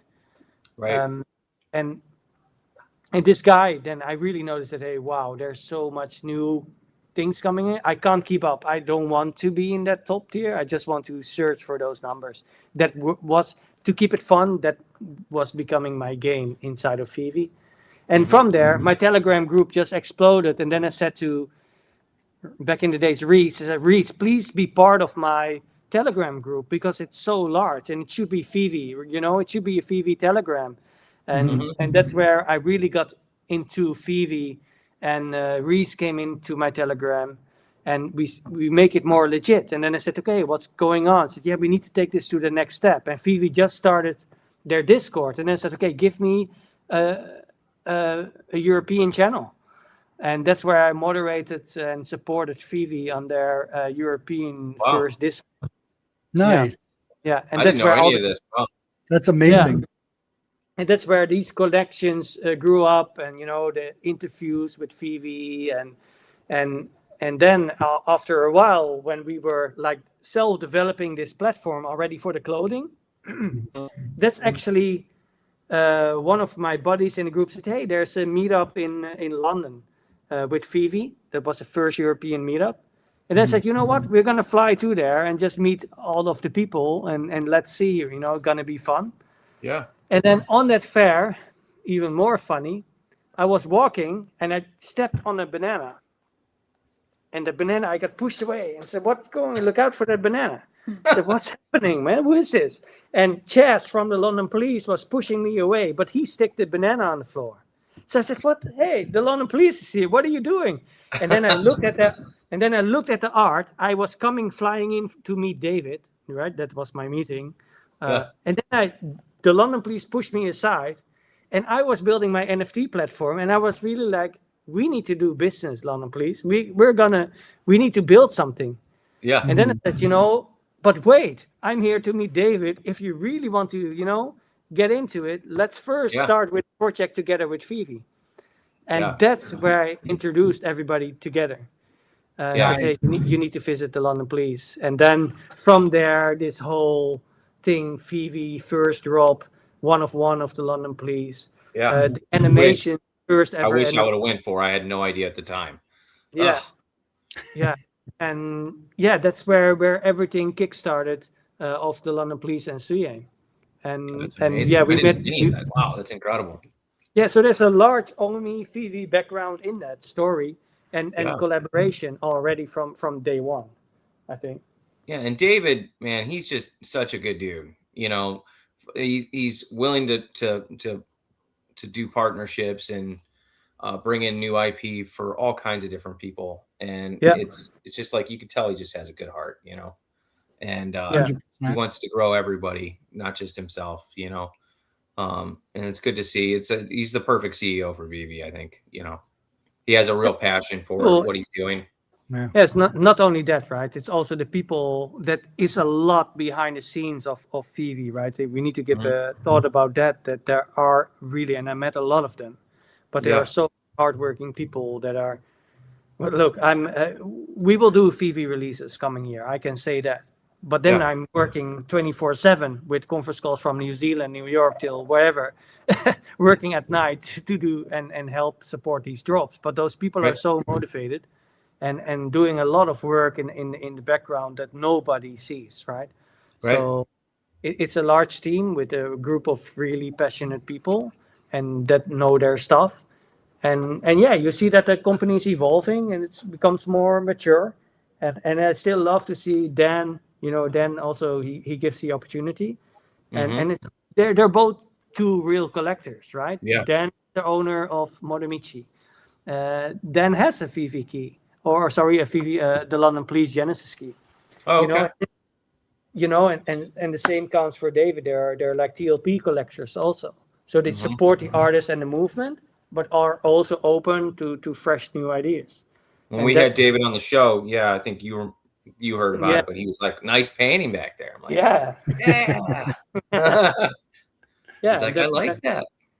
That's what's happening, and that's just a nice collaboration. If it goes back and forth, right? We also bring in new IP and new artists, and in this case, London Police. And if they give something back, or we can build something new, right? And again, to have a Genesis key of the London Police and you can reclaim it inside of Vivi is I think a really big thing. Nobody could pull that off without that connection, I think. And that's I'm going to try to pick up another key probably this year, I think, if there's any left. I need more than one because my other one's just not sellable. I can't sell it. Yeah, that's it. Yeah, you're such a low number, man. I'm like such a low number. Low. That's my flex piece. I just and I need something like later on if I want to sell it, I can just sell it. It's just whatever. It's a number, Correct. And that's also so funny, right? People come here into the gallery. So what is this key, right? What is this? Yeah, it's a collectible, a physical collectible. But you also get one on Ethereum in your MetaMask, right? Or in your Phantom wallet. Yeah. And then extra, you get the screen print, right? Which we will ship to your home. Mm-hmm. And if you have that, it's not the only one. You can also download it in Vivi. And then they're what? They said, you open up the Vivi app and then they look at the floor price and they think, what? But what is this? What is this? I said, that's a free gift from us, And they're really like amazed. Yeah. I still got a couple more pieces I got to pick up in Vivi to have the first ones. I got that first set, but I still need a couple more. And I'm like, the floor prices are just they're up there now. They're not going down. I'm gonna have to sell some stuff to get it. For sure. And that is, I think, the key. What SUYE is, do we understand what people want and want to collect, but also we build in utility, and we are not dropping the first sets or the first holders. The first set will always be our go-to. The go-to is our key, and the go-to is our first set. But even then, right, we will never pull out. What a lot of projects do, or artists, they're not involved, and they drop something and they're gone. Yeah. With SUYE, we stick around, and there will be more, and we honor those people who came in early, and so there will be something happening. And we already done for right. We send out T-shirts, by the way, signed numbered T-shirts to all the set holders in Vivi. And we send it out for free. So no posting, no nothing. We send 40, 50 amazing. T-shirts out. That's amazing. Yeah. I didn't know that. Yeah, a lot of people don't know it even. But that was all as a gift from us with the fee that we gained inside of Vivi. We made the T-shirts, send out everything back to the people. Wow, that's amazing. Yeah, that was a fun thing. Yeah, so everybody got a nice postage and a nice box. And do we have an example of that somewhere? I don't know. But anyways, that was a fun project, and we will do so in the future with whoever is supporting us inside of Vivi. Something probably, I don't know. We can never say, but we do our best to. Can't say until it's announced. Yeah, man. I love so it. Many we good need things to. happening. That's great. We need to head off, Bill, because we got some people here texting, and we need to send some stuff out. Thanks for coming on the show. We appreciate you guys. Amazing. We'd love to have you back again. Love it. You guys ever get some time? Yeah. Sorry. Cool. Anytime. She's sleeping already. It was a long working day, and it's now 11 p.m. here. Yeah. And the eyes are closing. We need to prepare for Christmas. And we just want to say again, right? Our community, the projects that we support and love, right? Including the Vivi, including AKCB, Planets, all the side projects. Thank you all for the support, and of course the artists that we support, the London Police, Modamichi, Vincent Mock, Chris RWK, especially that he is flying in, supporting us. Oh, there's another project we didn't talk about, but it's called Project Copernicus. Yes, I talked about it. Oh, yeah, I that talked was about it. when I was sleeping. Yeah, Project Copernicus. Aliens now that we see, ordinal.io. Yeah, we want to, in our loving community, also in our Discord, we want to thank you for all of what you have done, and that you supported us over the last years, and we hope that you will do so in the coming period. And that's why we are building, and that's why we're here till late, and that's why we're here on this show, right? It's just to show and respect. And we do hope to see you in an in-person event or inside of our gallery, right? In Amsterdam. See this as your home. If you are in the collectible space, see the Manningstraat 127 as your home. Go-to place. When you're around in town, come by, and we have a drink for you. And we welcome you also on SUYE Sundays, the last Sunday of the month, where we try to get all of the art scene and all of the Web3 scene together here as a melting pot. And from there ideate and build up cool things, right? So the next the next Mio here, it can be yours, and let's build great things. But at first, thank you all, and we hope to see you in the new year. We love you guys. Sounds good. Thank Merry you. Christmas, guys. Thank Appreciate you. it. Thank you. Come to our Discord, suye.co. Find it. See you guys. We'll see you soon. Okay. Thanks. Bye-bye. We'll stay on for a little bit. Yeah. Hit that Absolutely. 2-hour mark. That's amazing. Oh my gosh, we got so many great stories and insight on I Web3. know. I had no idea. Yeah. It's weird. You would think I would know that, but it's just another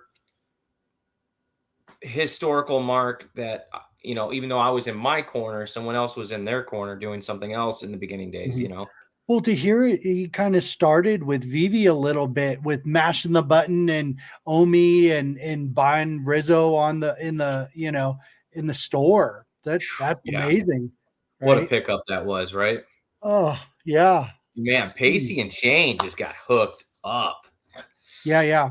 Those were some big giveaways right there. I know. I was like, shoot, I want to get in on this. You're like, dang it. Let me Miss out. hop off the show real quick. Yeah. Speaking of things today, though, that drop, Elmon X drop, Michelangelo, did you jump in? Were you in on it? So I looked it up. Was the first the touch, right? What's that piece called? So so the way they did it was there were three artworks in total. Technically only two, but three. The ceiling of the Sistine Chapel, the entire ceiling. Right. Okay. But inside that ceiling, centered is where God and Adam are kind of touching. It's called the creation of Adam or whatever. Right. The finger thing. Actually, Adam's is more like, and then God's is, pointing straight. Yeah. And so that's one of the most famous freaking paintings ever. You see it in like all the movies, even in what was it, 2012 or something, when the earth was cracking up or the chapel was cracking up, it cracked in between their fingers or whatever. So they had that one. So they did the close up of that one. They had the chapel, the entire ceiling, and then they also had the altar area, right, which was a completely different painting of Michelangelo's. I think like either years before or years after, and just incredible pieces. So I bought two of the chapel ceilings because I thought nobody's going to really have something like that, right?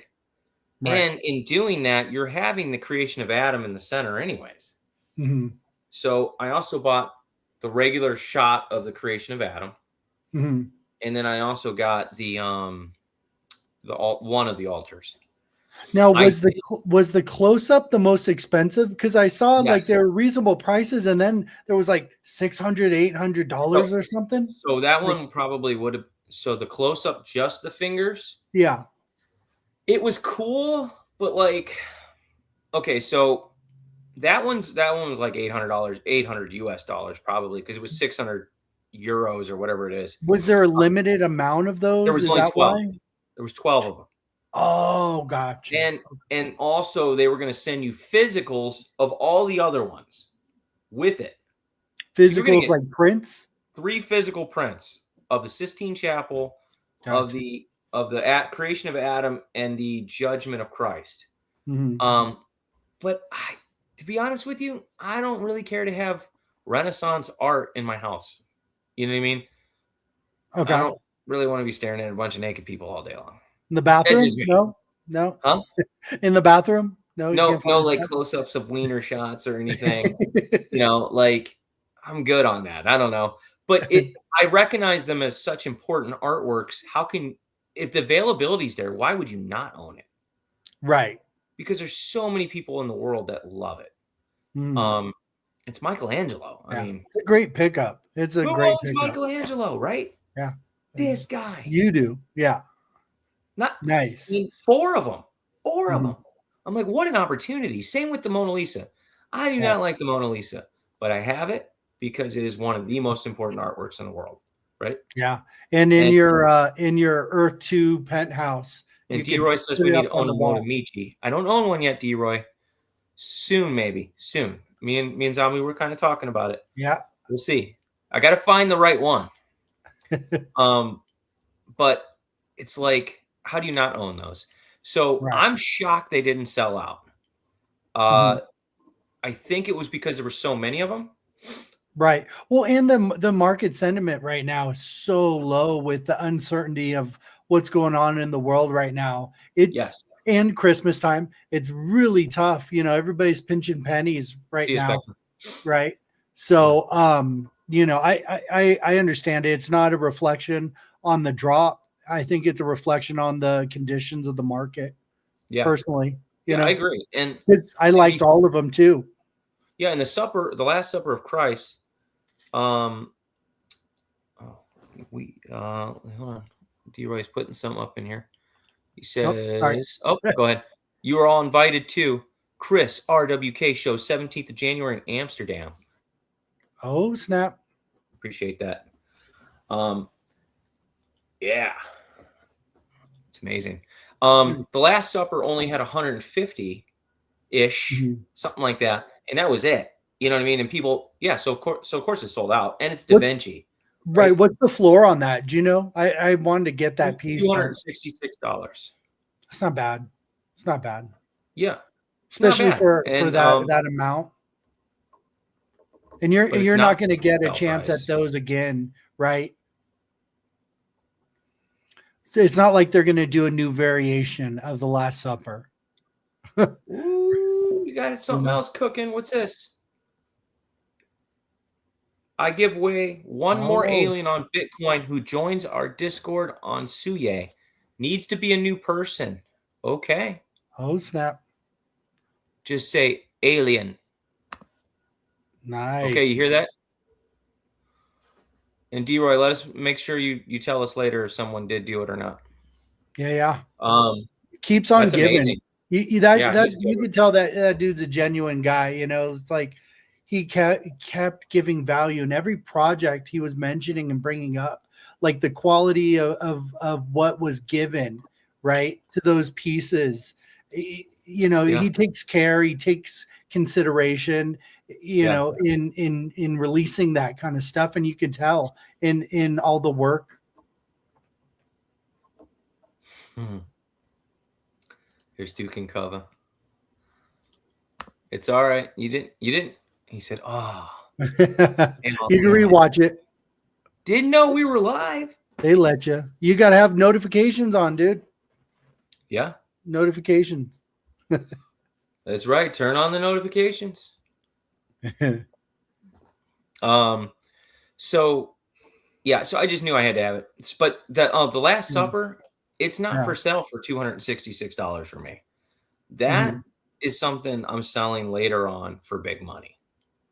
And if it doesn't ever get there, I don't care. You know what I mean? Like, I'll lock it away for my kids or something. It's going to be so cool to display in the in Earth 2. That's what I really hope. You know, I was thinking about it the other day with us going on Vivi. I say us like I'm part of Vivi.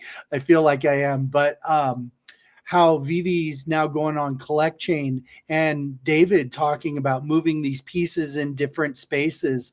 You know, I don't see why Vivi collectibles can't be in Earth 2. Right up on our walls, up on our furnitures, right? When we craft it, or however the hell that metric's gonna work, right? Yeah, absolutely. I thought it was cool that D-Roy also said he was in Earth 2. I'm like, what? That's amazing. Back in the day, he knows, like, just buying tiles. See, he was with us. He was one of us. Yep, he was for sure. So he still is. Yep. You know, I think how the heck I see the testers in Earth 2 building fire and crafting from leaves and sticks and freaking stones. How are we going to get to those skyscrapers? I really want to know, and I want to know the timeline, what that might look like. Because right now I'm just like, there's no freaking way I'm going to even be alive by the time we get to skyscrapers, right? Like, how's that art going to work? It's going to be so interesting. It's going to start speeding up. You think so? I think it will. Everything's going to, I think, like, there was someone posted in earlier, I forget who it was, but they were like, yeah, we're going to see collaborations inside Earth 2 as well. That's coming. It's just once those buildings need to come first. Once those buildings drop, it's going to be a game changer. Oh, for real. Like I said, can you imagine, VV pieces on your wall, on your coffee table, on display in there? Yeah.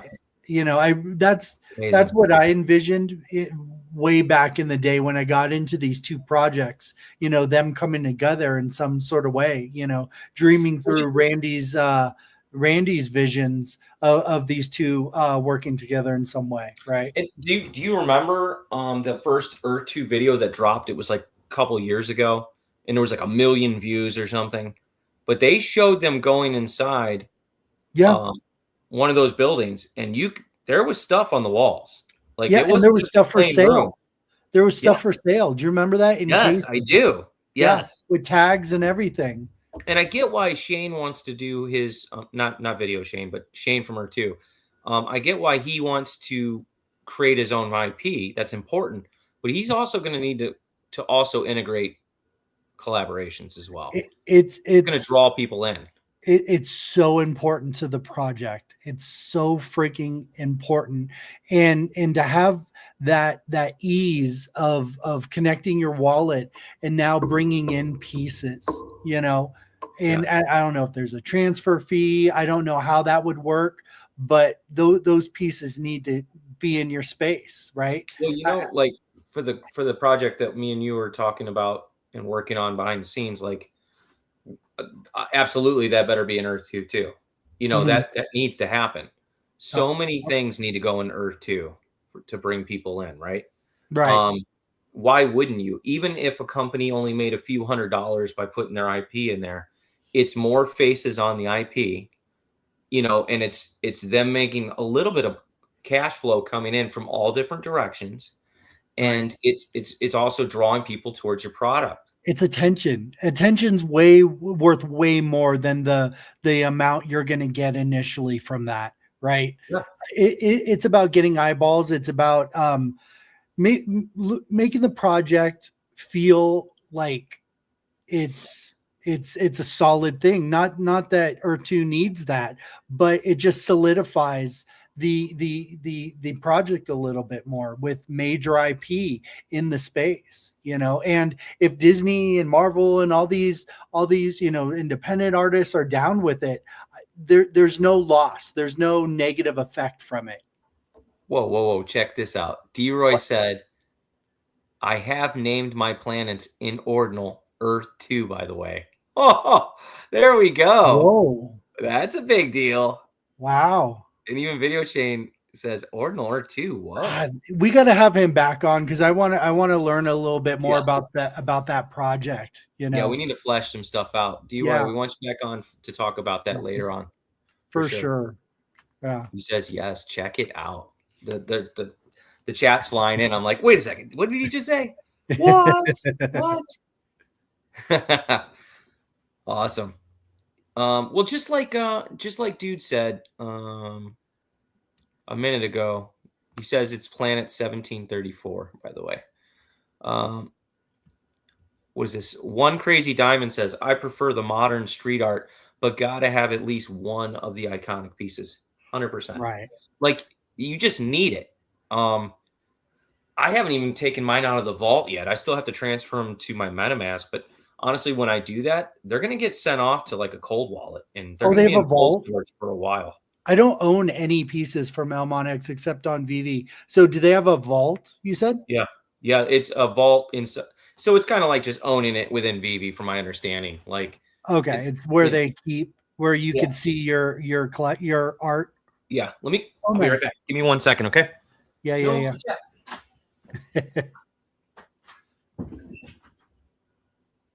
God, some lucky winners. I was like bummed I couldn't be a part of that. But I'm looking forward to the aliens too. I really like the art. The artwork is really cool and funky. It's very simple and you're trying to get pieces that speak to you. And I saw E.T. I saw a poker. I would love to get a poker piece because I'm big into poker. So it looks like they got little things for everybody there. So really cool. And I love making that 3D image of D-Roy's profile picture. Oh my gosh, that was so cool. Things so creepy and dark. It's like these glowing freaking red eyes, you know. It was really cool, and I thought it came out pretty well too. So hopefully that got some eyeballs on the project as well a little bit. What'd you get? What are you doing? Motomichi X Alien? Yes. Have been dead for centuries. Oh, Duke and Kava says, I have trouble accepting Elmon X pieces are as legit given that the artists have been dead for centuries. Well, it's just just like the Michelangelo, like those are on a building. It's whoever owns the building owns the rights to those artworks, right? And that's the Vatican. And the Vatican released them through that company. So it's Yeah. like, I don't know how it's much more 100% legit you Yeah. could get it, right? yeah, you can't get now Yeah. and even with the Mona Lisa, that was scanned by that company. Yeah. But that's from those licenses. If it was just on OpenSea, which there are several Mona Lisas on OpenSea, those are not legit. You know, this is Yeah. somebody selling I something. mean, and that's a preference, right? However you feel. If you feel like, I'm not really buying into that, right? Because you have to buy into it, right? With all Yeah. this stuff, you have to feel like it works for you and what you want out of it. So if it doesn't, you move along. But if it does, and you see value in it, you collect it. And that's the great thing about this space, right? You kind of get to carve your own path. Video Shane, what are you doing right now? You want to come on the show? You busy? DM me if you want to come on, or I'll send you a link. I'd love to have you on the show. Yeah. Here's the situation with Elmon X. He says they are the only company that has a contract with Bridgman Images. Yes, Bridgman is the company I was thinking of. Bridgman is the only company that is legally allowed to produce high. He says, yes, send me the link. Let's go. We're going to get Shane on. Okay, Are you doing that? Yes. Okay, I'm going to pause real quick. Do your thing. Okay. Let me just pop on X. Shane, I'm going to send to you on X. I think we're following each other on X. Let's see. Chat.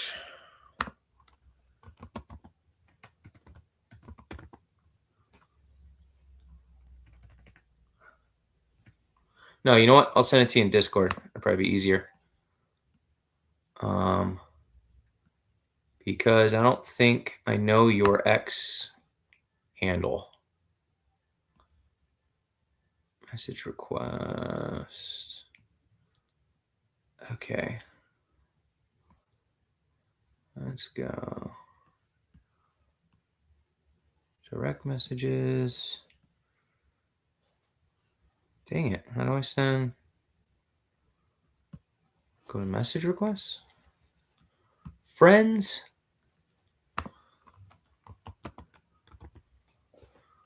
Okay, I know what I'll do. I'll go into, I know you're in the London Police, so I'm going to go into there. Right?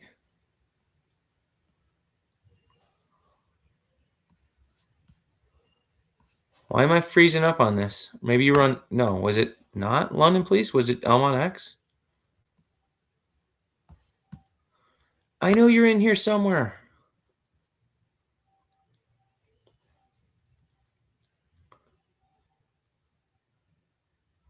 Let me just look through our own the chats, previous chats.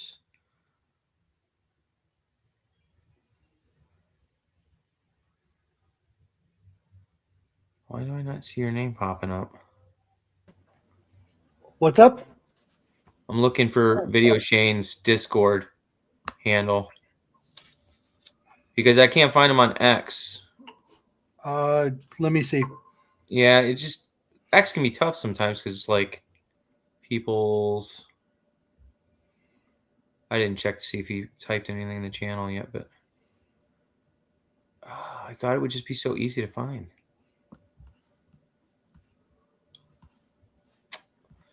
All right, let me go back into here. Where am I at? I'll send it to him. Send it to him. Okay. Yeah. Cool.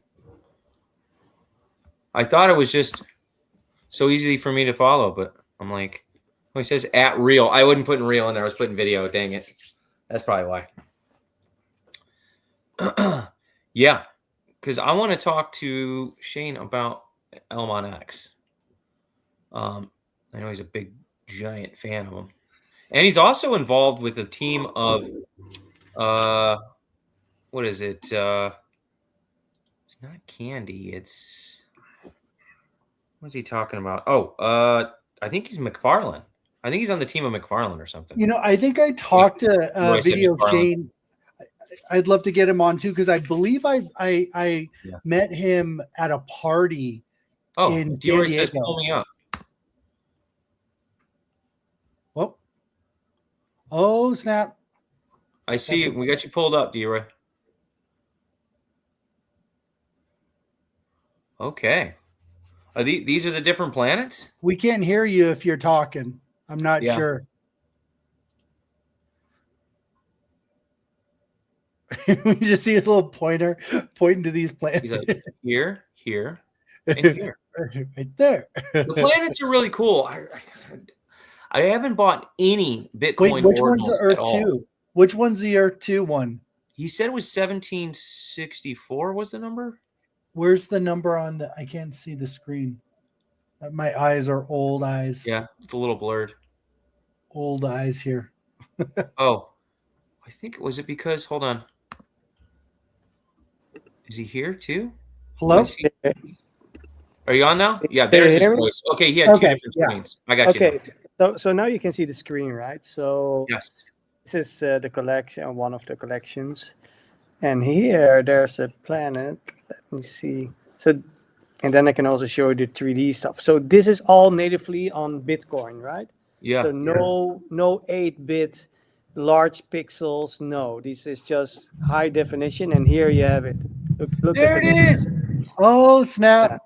Love it. Earth-2 does exist on ordinals. Yeah, I love on ordinals. And then you can just press this button, and then here, man, look at this. Is it opening up a window or not? Yeah. Can you It's, see yes, the we're screen? seeing it. So look at this. Oh, here a comet comes by. So Oh, that's cool. this whole universe lives on chain, and Wow. it's interactive.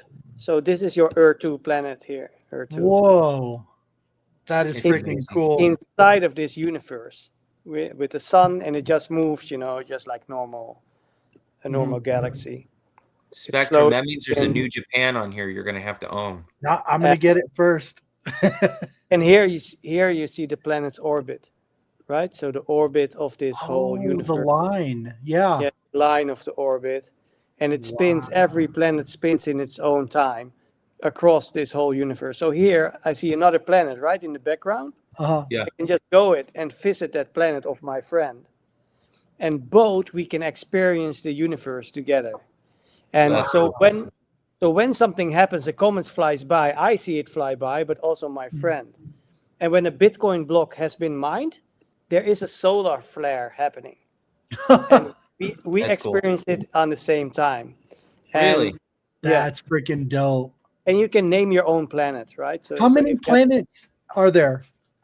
There are 2100. 2100, and there are 100 per dimensions. There are 21 dimensions, and there's also the latest addition to this. Out here you see another comet flying by, but this is the whole solar. Here, yeah, these are all planets around you. So let's zoom into another planet. I think this is another one here, Wow. That's great. and it looks so insanely good. And What that's, what do they go for? Like the floor is now 150. Wow. that's That's not not bad. much for your own planet. Yeah, and then that you can name it, and there are so many traits, and the team is now how do you say it? It has traits on like earth material, it has gold, or it has Wow. yeah, you name it. So it has a whole wonder where bunch that's of going to go. extras. Yeah. Yeah. Yeah. So what you're saying is Earth-2 built a planet, but this place This built is a the galaxy. Yeah, Sorry. alien Yeah. galaxy. And Wow.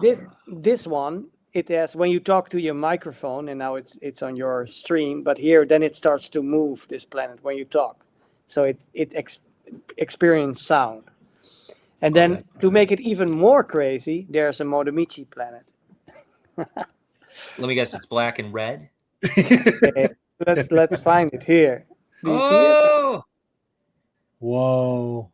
it? Yeah. So, So here you named it that, correct? Yes, correct. I named it Modomichi, and this was a unique amazing. one of one made for us. Wow. Inside the galaxy, and then you can travel towards it. Yeah, and then look, this is pure code. There's no picture. This is live environment, and everybody is experiencing the same. That's crazy. And what else is a good one? One of those planets also has a spaceship, I'm going through the collection. Need to get out. Mine has a spaceship. Shane, you used got it. one? Oh, I've got 8 planets. You got 8. Dang. Wow. Nice. Yeah. Why am I behind on this? I've seen them, but I'm just like, I don't know. That's cool. I like that. It's one of those projects that are just little gems inside of the Web3 space, Mhm. and we're just love and passion is in it. So we are glad to support this project, and also have them in our gallery. So yeah, we support the team. So Now, how did you guys can get fly. physical? Like, how did that come about? Is that you pay a certain amount to get the physical, or No. was the physical something different that you had in your gallery? It's really a long story to explain that. We should do another stream. Yeah, we'll do another stream on it. Yeah, it's fine. We can do a whole stream based on this project and with aliens, because now you can add your aliens to this universe and connect them to your planet, and yeah, now I can just fly around with my spaceship through this galaxy. Awesome. And guys, this is Unchained. Eh? This is no joke. That's pretty cool. It's next level, and it's just so fun just to go and jump on a comet or just go to a new planet, and start to collect them, right? So yeah, it's endless, and then just to think that you can name your planet. Some are just so beautiful in detail. Yeah. Or I won't pick one of myself now, but just a random one, just to see the render. And I've seen this project like a little, you can put this on your wall and experience digital art, and it's just moving beautifully. That would look great in the in the frame. And what is it? The did you guys pick one up for the gallery? The looking glass. It all comes through this project also. So the project together with the community, we crowdfunded the one of the looking glass monitor. So Awesome. that's a crowdfunding stage. Okay, so it's still in the process. Yes, it will come in. It's 100% that it's here in the beginning of 2016. But look at this, man.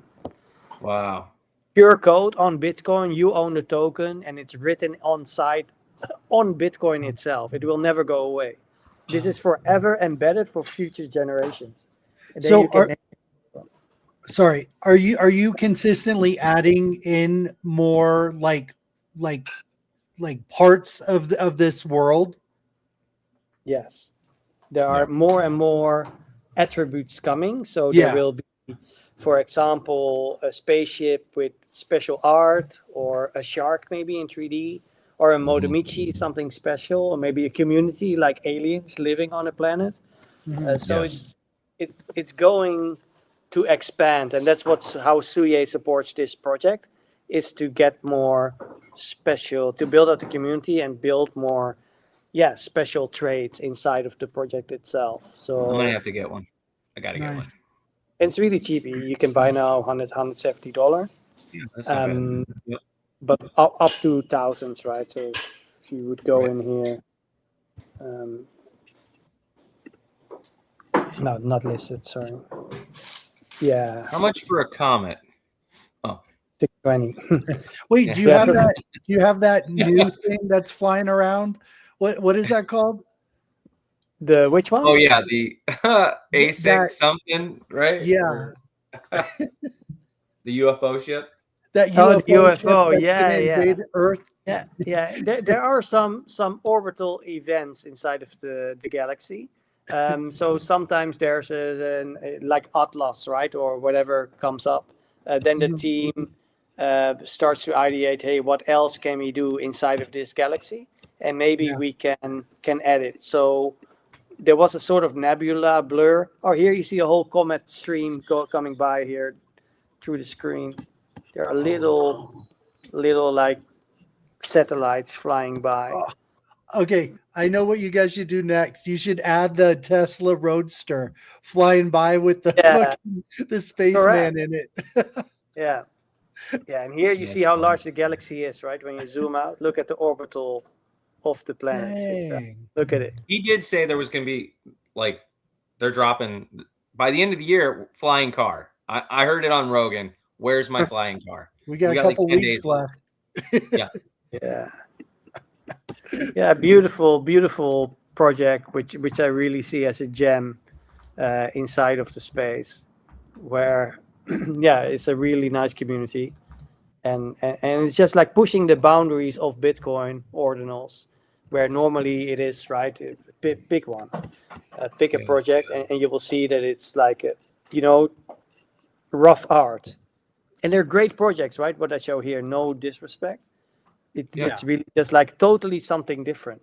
When you open up a grant, this is normally the ordinal art, right? This is it. What you will see, rough like art, a picture. Yeah, a 2D picture, and what they do with it to bring this all to, a planet which is. Let's take a nice one. This one, fully 3D.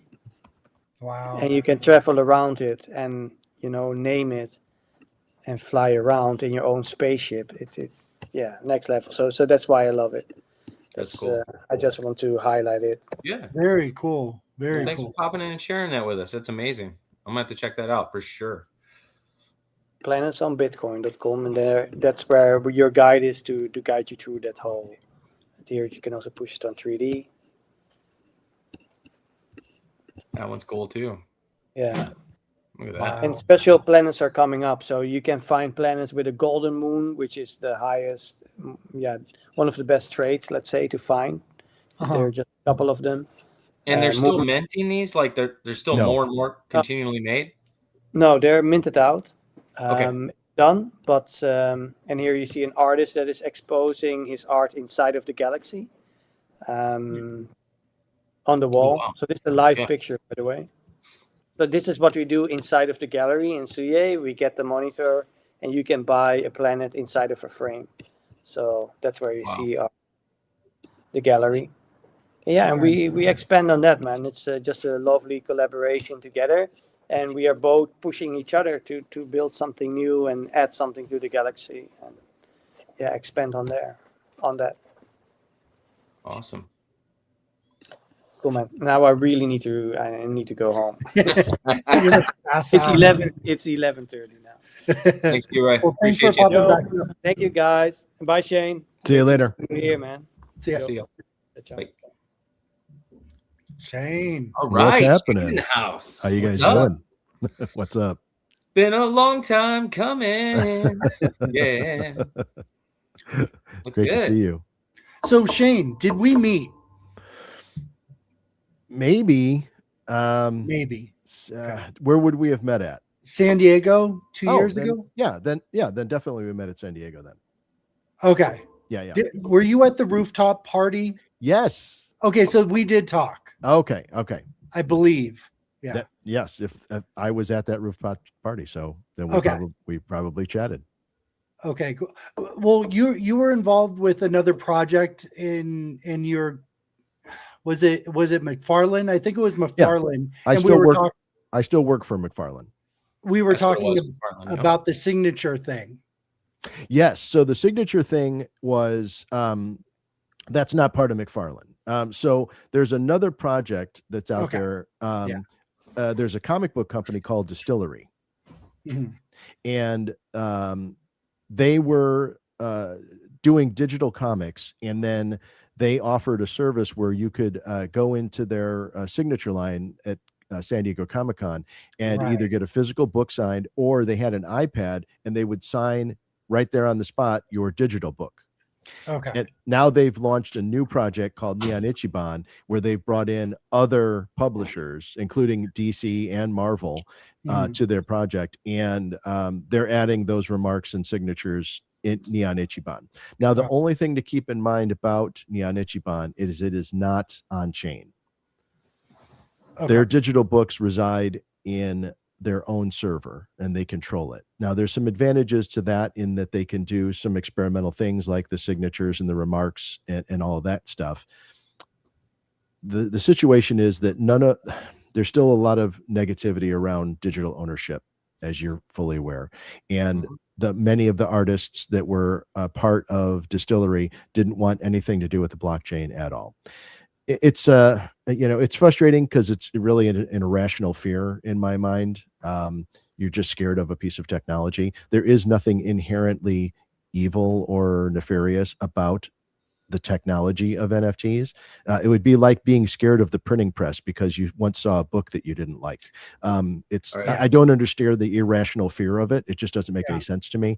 And eventually that'll come around. But to get around that, Distillery just decided to do it themselves. So I still support them, and I like the idea that they're still teaching people that you can buy something digital and own it. They have a marketplace, and so you can still buy and sell their digital books. It's just not on chain.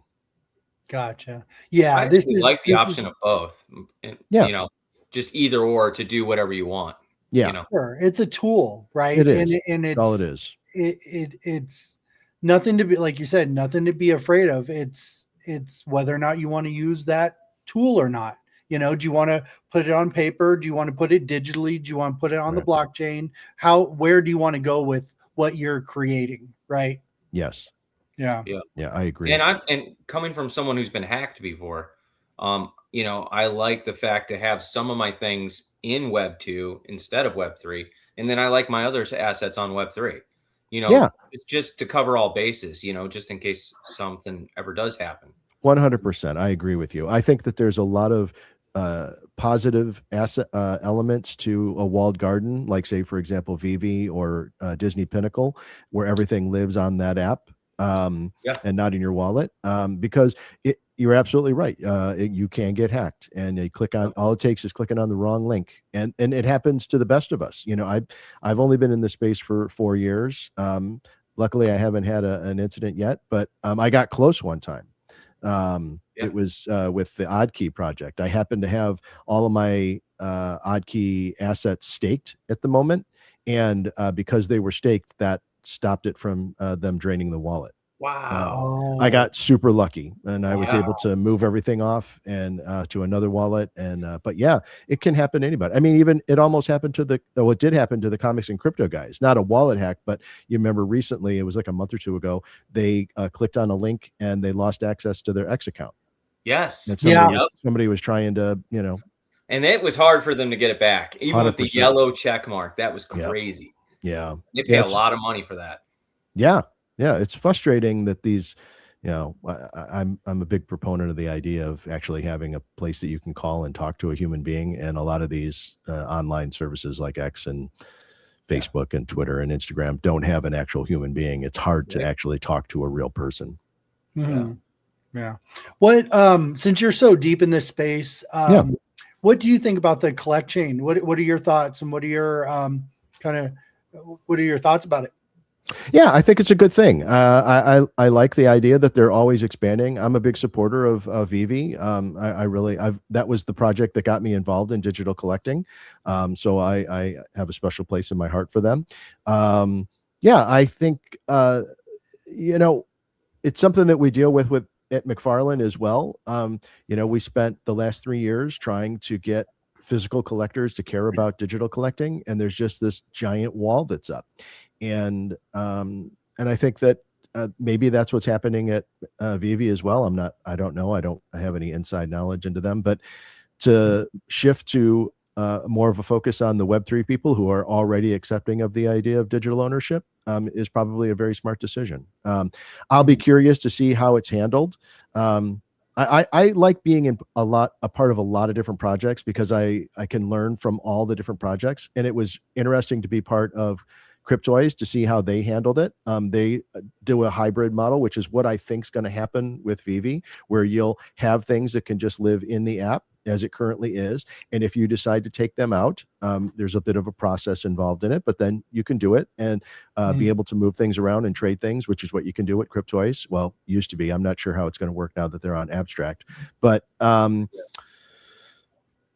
don't know what that means about bringing it back in. Arcade and I had I was on Arcade Show and we were having a conversation about this, I don't know enough about the technology, the deep inside the technology side of Web3 to know if there if there's something nefarious that's possible, a human being will figure out how to do it, unfortunately. Yeah. And is there a way to like embed something into an NFT's code that wouldn't, like a Trojan horse, that wouldn't get released until it came, like until they wanted it to?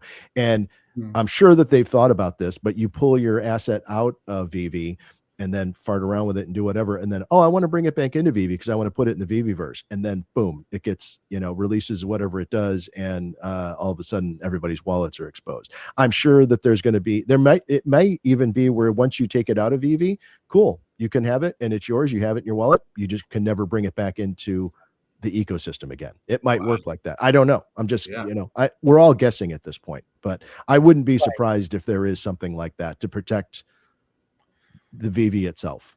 Yeah. Well, I mean, okay, so what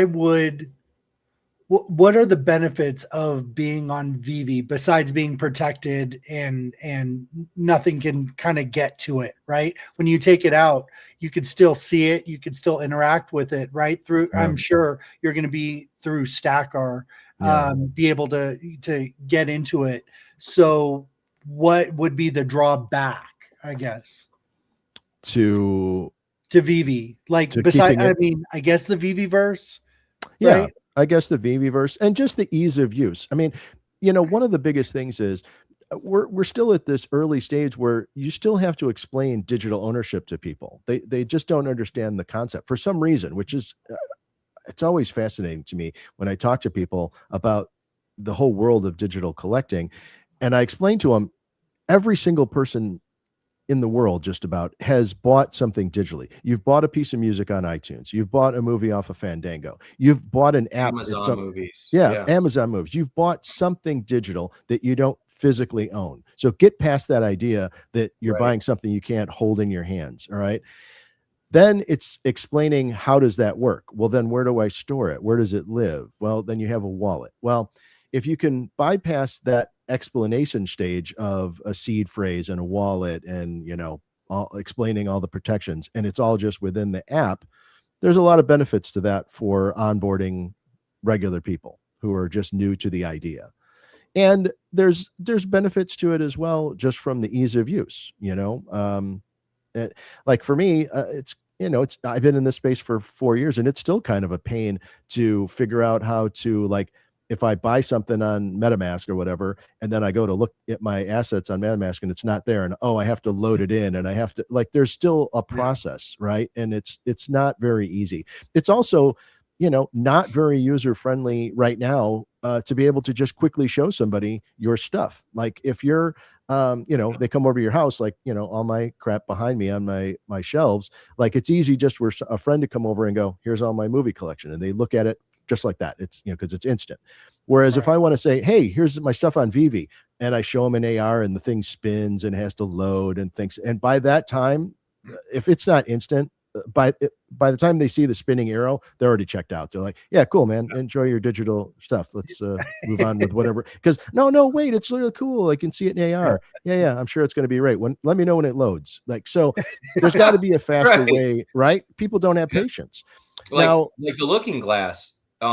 If they see it on your shelf somewhere and it's cycling NFTs, that's just one way they'll be able to see it. But right now, that price tag is really large. 100%. Now, I don't know. Are you guys connected with Disney Pinnacle at all?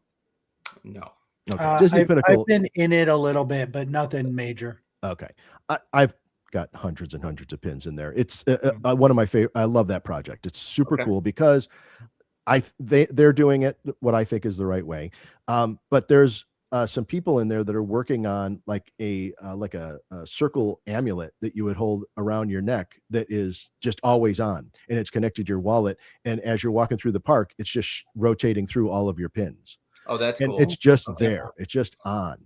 And the idea of having that as opposed to a lanyard that's got 40 pounds worth of metal hanging off of your neck, and it's going to slap you in the face while you're on a roller coaster.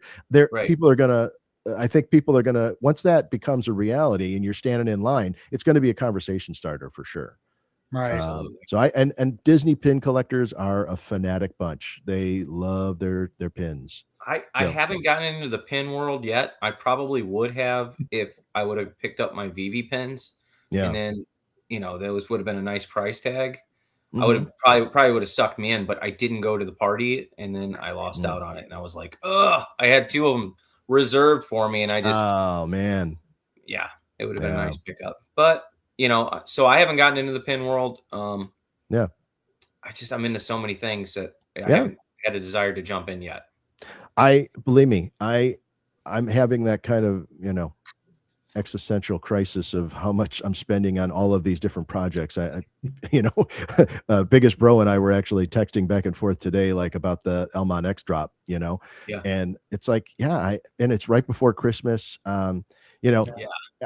Everybody's going to have their opinions. My personal opinion about that is that they should not have done 4 drops in a single day. Less than a week before Christmas. They should have did a single drop, and then your participation in that would have allowed you early access to the next one a week later, and spread it out over 4 weeks and let people breathe a little bit, get another paycheck in the bank before, what I mean? So hit me up for $200 right before Christmas was just a bridge too far, unfortunately. And especially the one for 6 or whatever, it would have been 800. Those prices are out of reach for most people, I think. Yeah. And we got Ken coming up, from Street Fighter. We got Michael Turtles, Leonardo, right? Leonardo, exactly. So, and how do you not go for those drops? Those are a must, in my opinion. 100%. I agree with you. Yeah, and those are spendy too. I mean, they're not as spendy, but still $40. And if you're going to go for 2 or 3 of them to try and have a chance at getting something special. Easy. Yeah. $100 easy. Right. And it's like, in this community, I think all of us are like, oh, $100, $200. And, it's easy to throw those numbers around, but to everyday Americans or, people around the world, $200 that's food for a month. We throw those numbers around. And I'd like to see the numbers come down. I'm very, very happy with what Vivi did with that Stormtrooper drop, the $10. I think that's a great price point. It's a good entry point to get you involved in digital collecting. And we just did something like that in McFarland. We just did our $5 drop, which I was. How did that do? It did okay. We didn't sell out, which was unfortunate. But we're $5. Yeah. Well, part of it is that we had 4,000 was the mint count. So probably a bit too high of a mint count for the number of people that are involved in our project right now. But we're always experimenting, and I love the fact that we were trying to incorporate physical prizes. I don't know if either of you know how that drop went. I heard you describe it to Kid Arcade. Who I recently discovered. He's super funny. Oh, I love Kid Arcade. He is one of my favorite. I love what he freaks out. It's pretty funny. Oh my God, his show is probably the most entertaining show in all of Web3. He's on, and the thing about him too, which is super exciting, is there's just no schedule. It's just like, no, I have 3 hours. I'm going to be on right now, and you better just drop everything buckle up because it's going to. And the other day he was covering Elmon X, and he was like going over the old drops, like Last Supper, and I'm like, Sistine Chapel. Talk about Sistine Chapel. And I know. What? I didn't know about this. Like, you didn't know about this? Like, come on.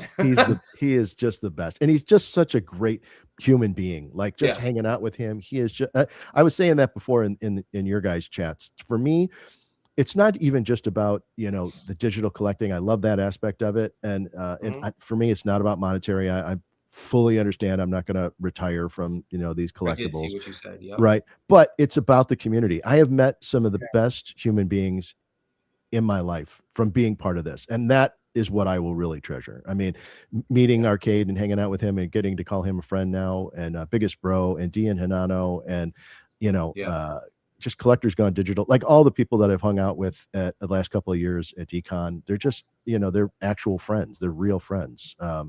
And I love hanging out with them. I'm already looking forward to next Decon.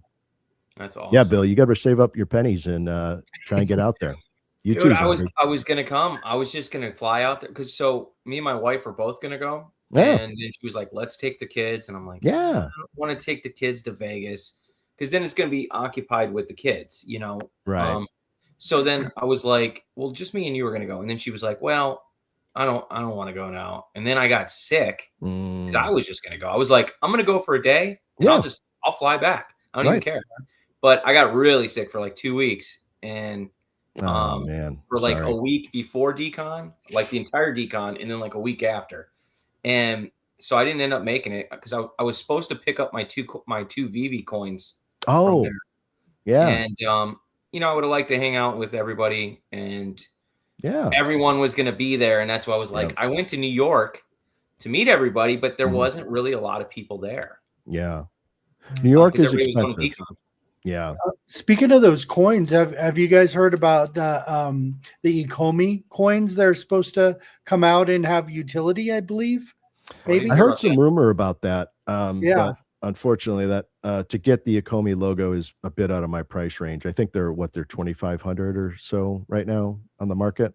I haven't looked recently, but you know, I was incredibly lucky to have been gifted my gold and silver from really? David. Wow, that's Yeah, amazing. at San Diego. Well, I did my panel at San Diego, and you know, David was kind enough to be on the panel, and then we went out to dinner afterward, and he's like, "Hey, do you have a gold and silver logo?" I was like, "I wish," and I didn't think about like the way I said it, and then we went to you know, because I'm like, yeah, I wish I could afford it, and then we went to the they rented out a theater to show Fantastic Four. And before the movie showed, he walked up to the front and he thanked everybody for coming and, you know, appreciate everybody. He said, "Hey, Shane, come up here for a minute." I'm like, what's going on? He's like, "I'm going to gift you a gold and silver logo." I was like, holy crap. That's amazing. Wow, I didn't even hear about that. That's amazing. So cool. People are like, you know, "What did you think of Fantastic Four?" I'm like, "That's the best movie I've ever seen in my whole life." But my opinion is slightly clouded by what number did you get? Oh shoot, I don't have it memorized. I think it's okay. I got the. Oh wait, I've got my hat. Hold on a second. You got the VV hat. I'm jealous. See what it is. Drum roll. Oh, 83. That's incredible. Yeah, a nice low number. Oh man, yeah. What a dude! I sub have 100. I got two, but neither one of them are sub 100. Oh wow. I bought mine with silver and gold. So I made it a thing. We did it on Randy's show. And I just thought it would be cool to actually buy a silver gold logo with silver and gold as I was selling it. Oh, nice. Yeah. And at the time it was only, I think they were going for like 20-ish hundred, maybe 2,200. So but now gold and silver is way up there. Yeah. Thankfully the gold and silver logos jumped. It did. It did. So now we're starting to level out a little bit where I could have just sold the silver and gold for way more, but it also brings you in a community of people. Yes. The minute I bought mine, I did a deal with Dr. Profit in the chat. Oh yeah. It was when they did the VR glasses. Oh, okay. So that was really cool. So I made some good OMI on that. We did a side deal. And so I didn't expect that coming in. I didn't even expect to even have a conversation with Dr. Profit, you know, not alone do a deal, you know, ship something to him. So it was just awesome. And so the gold and silver logos to me, you know, they mean more than money. Yeah. But for me to sell them, it would have to be substantial, you know? Yeah, I agree. Well, first of all, you know, some people were messaging me afterward, like, "Dude, you got to sell that and, you know, take your profit." And, you know, I'm like, dude, first of all, number one, I wouldn't sell it because it would just, and everybody lives their life the way they have to live it. I just have a certain sense of my moral code. That was a gift that was presented to me. And that would just be the rudest thing. Like I would have to leave the community and you'd never hear from me again if I right because it would just something went wrong. Right. And that's just how I live my life. That's just my own personal sense of morals and values. And so I couldn't do it from that standpoint. And the other thing is, it's not just the financial side of it, it's the representation of my belief in digital collecting. And that's the way I look at it. So my perception of the gold and silver logo, the one that I have, is more about that than anything else. Good point. That's awesome. Yeah. So we will meet soon at some point. Yeah, definitely. You got to try and make it out. Arcade throws the best parties, and it'd be cool to hang out at Arcade's party next in 2020. Yeah, and I want to see some of his artwork. That'd be cool. He's so talented, and just to get a chance to meet him, he's just the coolest dude in the world. Love him. But yeah, back real quick. I know real quick, back to the McFarland drop. So the way that we experimented with this in San Diego, and we tried it again now with this drop. The way that we did it was we kind of filtered in physical prizes into the mint. So as you're minting, randomly there would be a prize that would show up. We had if you go and look at it in the viewer, it'll say prize yes. And so then you had to come into Discord, ask us, and then it was we had 20 different prizes, physical prizes, everything. And they were good prizes. They were like 9.8 graded spawn books signed by Todd. Physical? Yeah. Wow. Yeah, physical prizes. Yeah. Dang. Toys signed by Todd. A bunch of really cool prizes, 20 different prizes. So so we're, I think that's the other exciting thing about this space is that it's constantly, even in the short period of time that, I've been here, just to see the experimentation and what works and what doesn't and what, people are interested in. So yeah, and that's why I'm so excited about this Planets project. Not only I'm a big supporter of art in general, then that's why I like the Elmon X project so much. Is I love being exposed to new artists that I'm not aware of, as well as historical classic pieces like Mona Lisa and Sistine Chapel that everybody is aware of. And so when SUYE introduced me to Planets, I got a chance to meet the artist who's doing it. He goes by Creator. And so just to hear him on his spaces when talking about his excitement for the project, and this is the first time, and I'm sure there are probably others, but it's the first time I've ever heard of this is not, like SUYE was saying, it's not a drawing. Those planets are not hand drawn. They're not pieces of artwork. They're actual code that he wrote that lives on the blockchain, connected to a Bitcoin blockchain. So each one of those planets is a separate piece of code. Wow. And so that's why you can zoom in all the way to them and pull back out, and they don't get pixelized. It's almost like vector artwork compared to bitmap artwork, And just what he is planning to do with the project, there's SUYE didn't mention, but he's working on gamification for it. So eventually they want to have it, where you'll be able to like work with other people who own other planets and fly within the universe and like go in and mine for resources, and there'll be some sort of gaming element to it. And he already showed like the London police were going to have their own planet, and that's why they show the space going on in the planets. And that's why I gotta get one for sure. We gotta get a planet, Bill. Gotta get a planet, the Bill and Zombie planet. Yes, exactly. Well, we can own it together. Well, SUYE was telling me that inside the gallery in Amsterdam, they have a couple of big screen displays that are just showing the planets. And he was saying that people will come into the gallery and just stare at the planet because it's very like soothing just to like watch it slowly go around its orbit. And like you said, like he showed briefly, like comets go by and things happen and solar flares and stuff. And it to me, that's another. It's like that's what's cool about that project is that it's has so many layers to it. It can just live on a screen in your front room and be a living piece of artwork that just is living, breathing. That's insane, right? Yeah.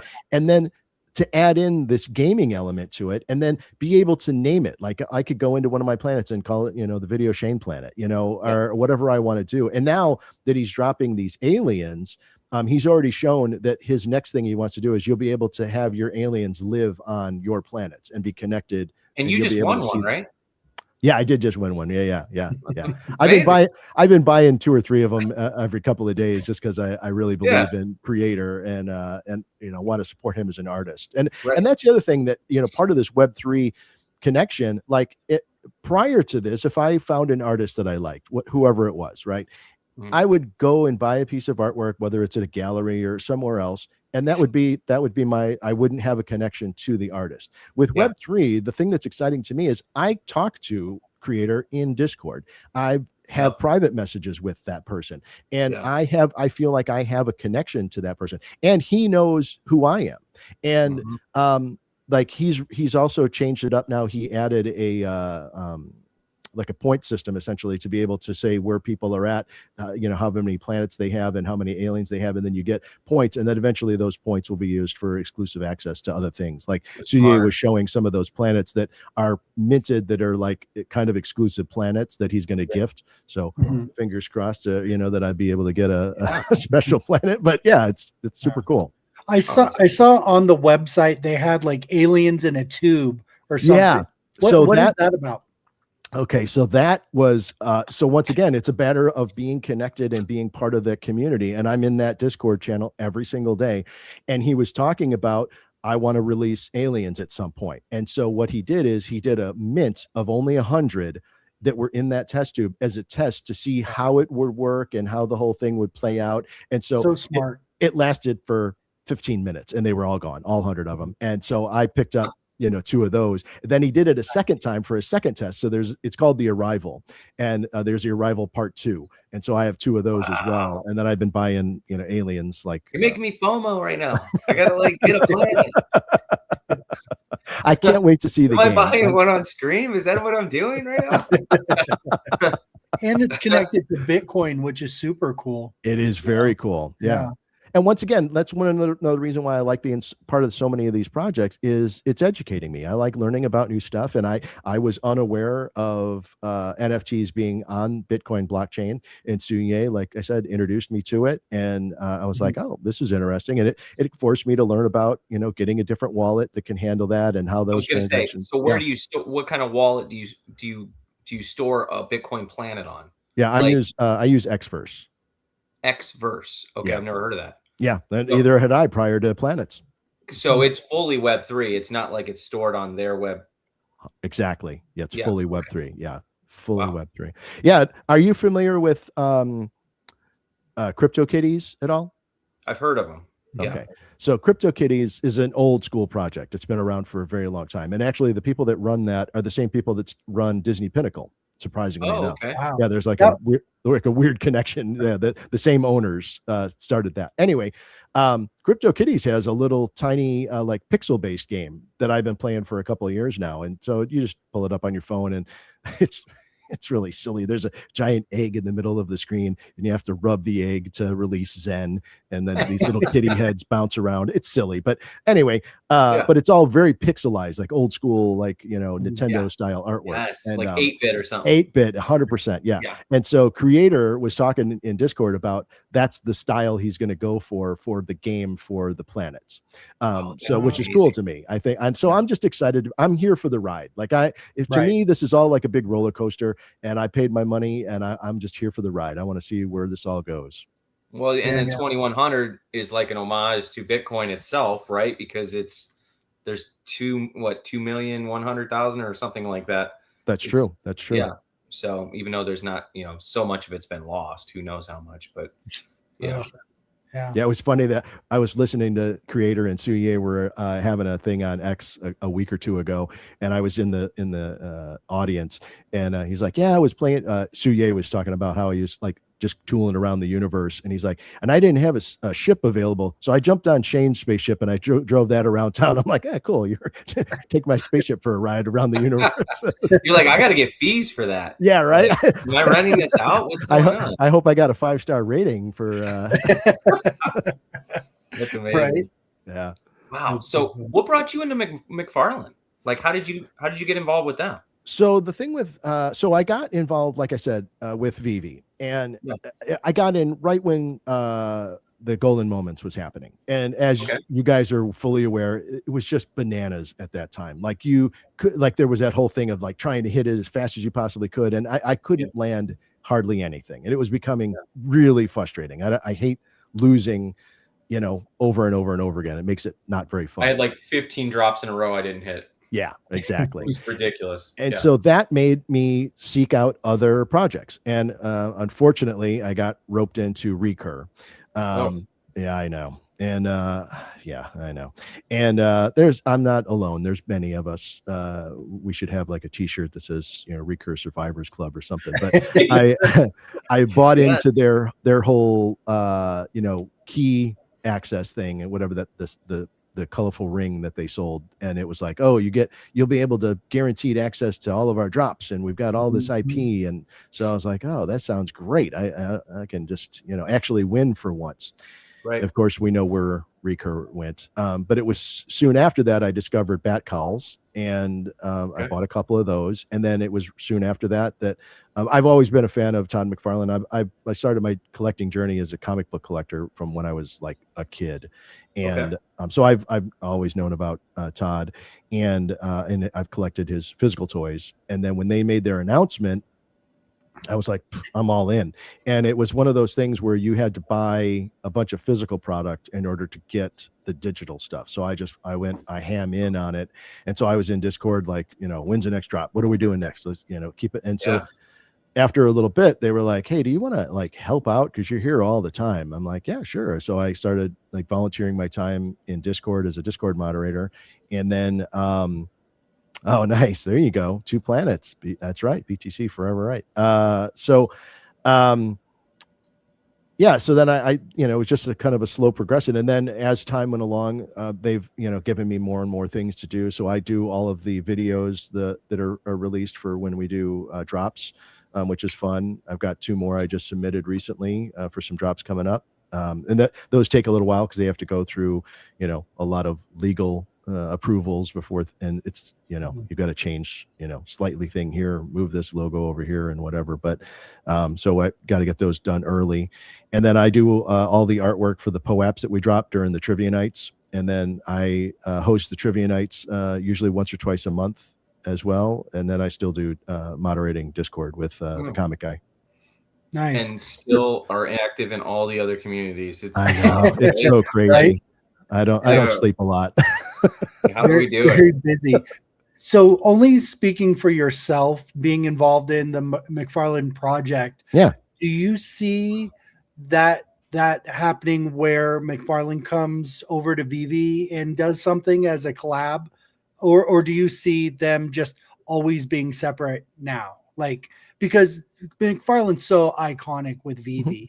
Right. Yeah. Do you see that as, just speaking for yourself, not for McFarlane or anybody else? Like, do you see that happening, or do you see that not happening? I don't know that would ever happen. Todd's very protective of his intellectual property.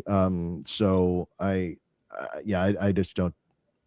I don't think they have any reason or desire to move outside. I think they're still trying to figure out, how to get people onboarded. And it's, as we're all aware, it's not a surprise to anybody that, it's just a slow process to try and win people over. It's not as an easy thing as, a new pack of gum at the checkout stand where you can do an impulse buy. There's like some education that's involved, and also, explaining what it is. Human beings are really funny creatures. They get this idea in their head. They're like, oh, NFT equal bad. And, this, caveman mentality sticks in their, fire bad. And so they can't get it out of their head afterward. And, you have to explain to them, no, actually fire could be good. You use it to heat up meat and so like, NFT good. We have to get past their Cro-Magnon brain.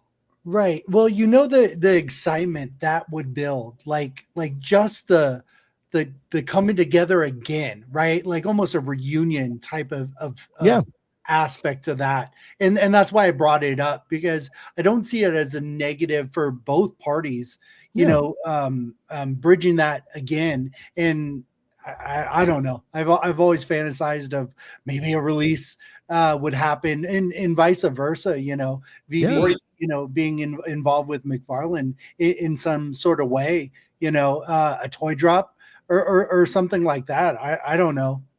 I agree. I think one-of-one artwork too. Yeah. Like from McFarlane.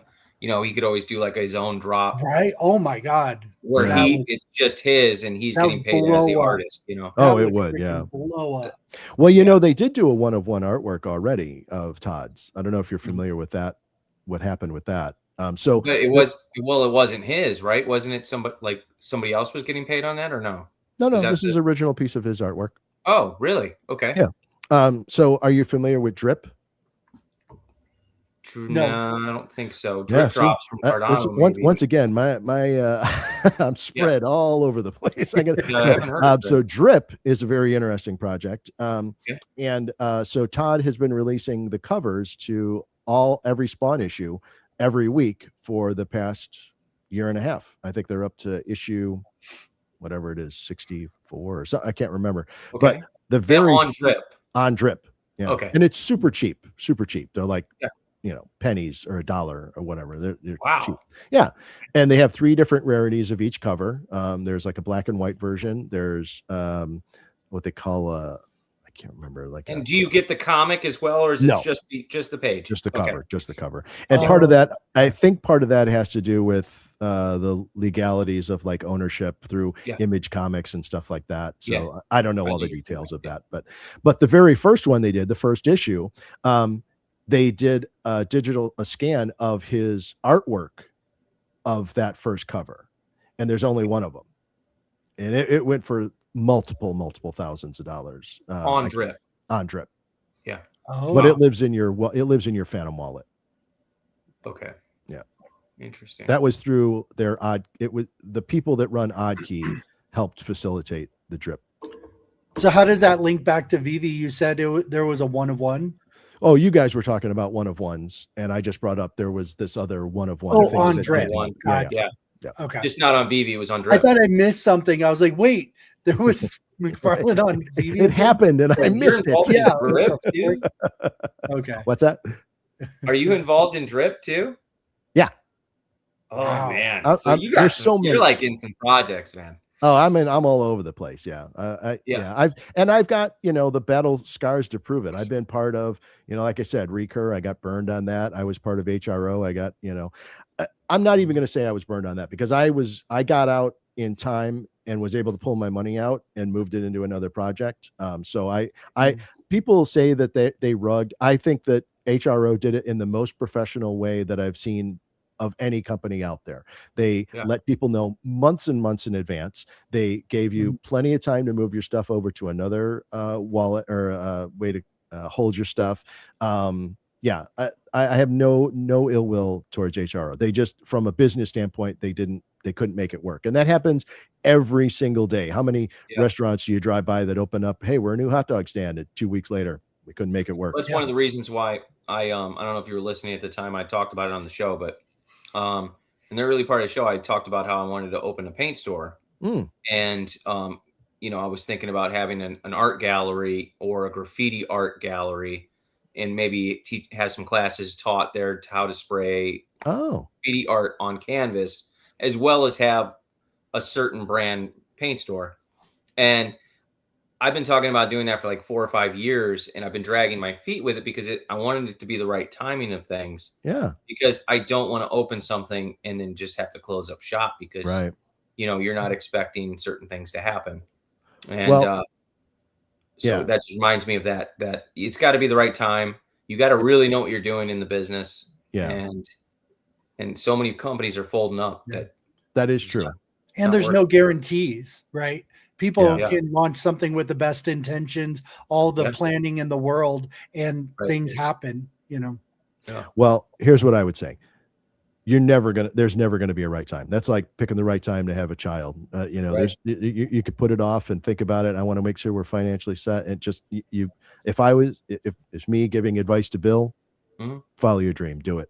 Because not only could you do what you're talking about immediately as you were talking to me about it, I was thinking to myself, how cool would that be to have like a dude's version of those painting classes, wine and paint classes, where you could just have guys come in and spray paint on canvas and have 20 different canvases set up and doing spray paint and teaching people. And I also wanted to get involved the London police and SUYE and try to find different artists and bring them from all over the world that would come to those classes, because I'm part of those networks. Right. And how cool would that be, right? To have that experience. And so I am in the process of opening one. Nice. Good and not just 3. I was going to do 3 of them. Congratulations. Good for you. So I'm still just trying to find the right spot, really. I'm super happy for you. Yeah. Very happy for you. I'm taking my time, and they know that too. And so it's just got to be right, but this idea with the graffiti aspect kind of hit me because I was like, I'm really into all this graffiti artwork. And I'm like, how can I add some other element to just a paint store? Yeah. 100%. And I'm so sick of the conglomerate commercial stores around the area with certain names attached to Cleveland. So I'm sure you know who I'm talking about, but they own everybody and everything. And I don't want to carry their brands in my store if I don't have to. So that's what got me started was they own a really famous spray paint brand in the area, almost all of them. And I thought, well, what if I got graffiti art spray cans and offered those instead to regular people because it's really good quality and you can change the tips and everything. And then I don't have to sell the competitor's product on my shelf. Exactly. And then I thought, well, why don't I just open my own gallery? Yep. You know, so it just kind of like it's stemming from that.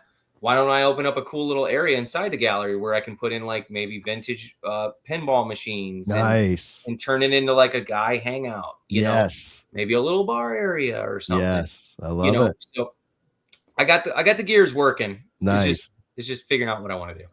Man, we're all here for a short period of time on this planet. You got to do something that makes you happy and that you're excited about every single day. And I'm just spitballing here, but you start getting these things moving.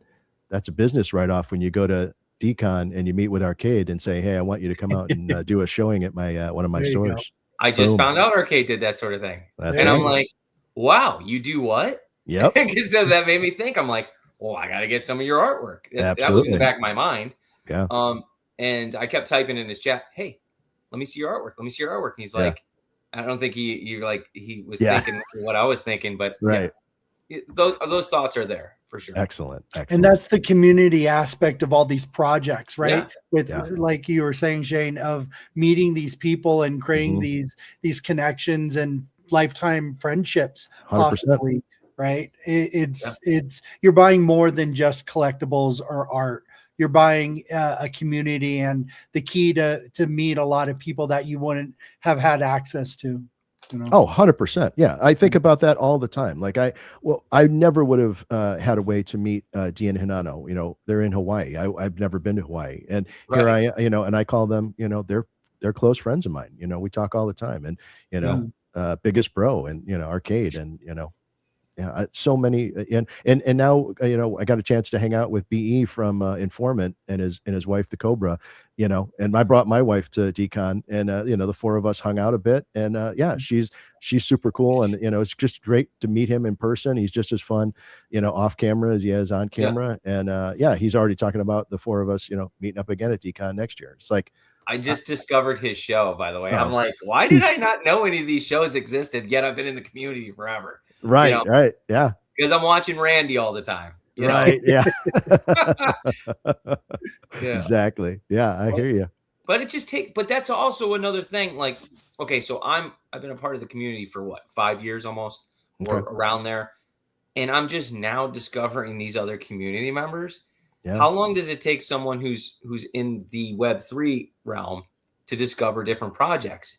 Yeah. You know, it just takes a while. Or people that aren't even in Web3 and they're just regular consumers. They don't know anything about Vivi, but they love the products that Vivi sells. Right. Yeah, I think that's the case with with just life in general. You know, you think about you know, people that live in their hometown where they grew up and they only hang out with the small group of people that they went to high school with, and that's as far as their world expands to. They don't go out and meet other people. You know, my wife and I moved after we got married, and I am a big proponent of the idea of picking up and moving from your hometown and experiencing the world, get to meet other people, you know, and expand your mind about, you know, everybody else that's out there. And I think that happens in a collecting space as well. Like you're talking about, there's people that are part of Web3 that are way heavy into, say, Bored Ape Yacht Club or CryptoPunks or whatever. And that's the only world they know about. They only talk to those people. And for me, it tends to be a bit of a challenge because I'm in so many projects. I try and give people equal time, and I'm like in Discord jumping between different, you know, things. And so yeah, and that's a lot to ask people too, as far as financially, you know, like I was just talking about earlier, you know, I'm in, you know, Elmon X, I'm in Planets, I'm in Vivi, I'm in McFarlane, I'm in, you know, Disney Pinnacle, I'm, you know, and there are drops going on all constantly the time. And it's hard to keep up with all that. So I understand it from a financial standpoint too, of like, you know, how do you keep up with all of that? And that's where I'd love to see the prices, you know, come down a little bit. That's why I was really happy that we were able to make that $5 drop happen. I'd like to see more of that kind of stuff. And I feel like Vivi's been doing that a lot recently, like a lot of $10 stuff. There was a lot of giveaways at Econ. Even, you know, this drop that's coming up next week, the $15 drop for the David and Dan Yeah, what are figures. your thoughts on that? I'm going to go for it because number one, there's if you happen to land one of those gold ones, there's only 25 of them. So you know, things that there's very few of on the app are more precious, in my opinion. And I don't have the funds. Maybe I would if I'd stopped being in 1,000 projects, but I don't have the funds, right? I don't have the funds to go for those one-of-one artist drops. You know, I'd love to have one of those, but they start at $1,500 and go up from there, you know. And you have to load the money in the app. Yes. Not knowing that you're going to even get it anyways. I don't want to do that. Yeah, 100%. I agree with you. Yeah. Well, especially now you can't take it out, right? Can't take it out. Right. Yeah. So that's kind of, you're stuck. Yeah, you'd have to take that 1,500 and go buy a, you know, partner statue and then sell it on Stacker and then go through that. Nobody's trying to do all that. Nope. Nobody. Ain't nobody got time for that. Do you think that David drop's going to drop out, sell out? Oh, 100%. I think. Well, first of all, there's only 500 of each of the four, right? Are you talking about the Christmas tree? Yeah, it's not a Christmas tree. There's eight. There is 8 variants. Oh no. There's 4 of the regular and then 4 of the gold. So 8 total. So about 21, I think 2,100. I haven't even looked at it yet. There's 500. I see. So 5,000. Yeah, 20. Yeah, you're right. Somewhere in the 2,100 range. That's not bad. Which I think is a good number. Yeah, because people are going to keep pulling the slot machine to try and get the gold. If you could, you can't. You haven't seen that yet, Zombie? Yeah. No, this is the first I saw. Oh yeah, I saw the post with the I'm going tree, for it, and I just thought that's what it was. So that's pretty cool. But and also, how hard will it be? How hard will it be to own that whole set? Oh, almost impossible. Well, because it'd be almost impossible because unless you got the deepest of pockets and you're going to buy it in the aftermarket. Yeah. But what I do like about what they've done recently, and this is only within the last year, is the idea of the special edition versions. So because I'm a completionist, that's how I collect. I've always collected as a completionist. When I was collecting comic books, I would only collect series that I could know that I could complete, like Alpha Flight or Invaders or the Champions. I'm not going to collect Spider-Man because I'm never going to get Spider-Man #1, right? And so my mind works that way. It just puts my mind at ease if I'm able to complete a set. And so with the special editions, you're able to still complete a set like the Turtles, right? You're able to complete that set for, $120. You didn't have to get the special edition. You didn't have to get this, and to be listed on the app and get your MCP points, you don't have to have all 3 of them. It would be nice if you landed that smart black and move. white They one. did that. By the very way. smart move. I agree because I think completionists like myself probably spoke up and said something about that. Now, with that said, I don't think that's the case with these. If you look at the listing, they're listed as secret rare and common, right? Yes. So yeah, it's unfortunate. I wish it's very tough. I wish for me, one of the things that I like most about digital collecting is this idea of burning and gamification. And I don't think that we've done enough of that in the space yet. There's been little sparks of it here and there, like with the Mighties, when you could burn the original Mighty and get this new animated version of the Mighty. I wish they would do more of that, but I'd like to see rewards for collecting to even the playing field, because there's people on this app that have tons and tons of disposable income and can just buy whatever they want, right? I can't compete with that. But what we all can compete with on the same level is time. Every single one of us is on this planet for a certain period of time, and so I would love to see rewards given for holding. Now, this idea of staking is something that other projects have done. Do that within Vivi and buy a collectible and, I got stuck with a comment. Instead of having that sense of disappointment that I know I just spent $20 on something that's worth $2 in the market, is never a good feeling. Nobody likes that feeling. But if there's a way around it where I can say, you know what, I'm going to stake it. It can't sell it. Nobody can do anything with it. And I hold it for a year. then I can change it in for something else, or I get something. There's some sort of reward for holding. Oh, and I like collecting. that. Yeah. Okay, well, you already have an aspect of that with the MCP points, do. but they're not being utilized the right way. Yeah. So I think that's where, because we do get something for holding these things, which is technically like staking, right? Yeah. Because nobody's selling them, we're holding them in our account. So we are getting those points. So if they would, put some effort into developing that system, you could get an aspect of that and what you're looking for with those points. I agree with you. I think that the MCP point program is an interesting program. I agree with you too, that I don't know that they've 100% dialed in how to make that work. Part of the problem with that too is that it ends up becoming about money. Because at the end of the day, somebody with deep pockets can buy one of every single thing on the app or 10 of everything on the app, and they get 1 million MCP points per day.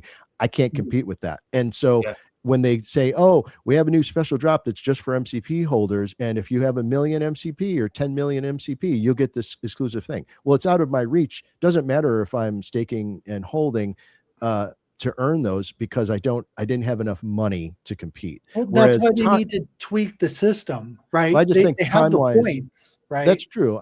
But I think if you did it specific to an item, you could make the reward specific to the item. You know what I'm saying? Like if I bought, like I'm not that interested in the Avatar property. I didn't go for that drop today. That's just it's not an intellectual property I'm that invested in, right? But I'm going to go for the turtles, and if I get a common, which is 100% going to happen, right? Common gang. Yeah, common gang, exactly. But if I had the option to say, you know what, I'm going to stake this particular item. A year from now, they say, here's a turtle pin or whatever the reward is. I don't care what it is, a gold colored turtle. Reward you for actually collecting. Now, I've mentioned this idea to other people. Right. And I totally understand the negative side of that is, as VV as a company wants there to be activity in the marketplace, because they dip their beak a little bit every time something's sold.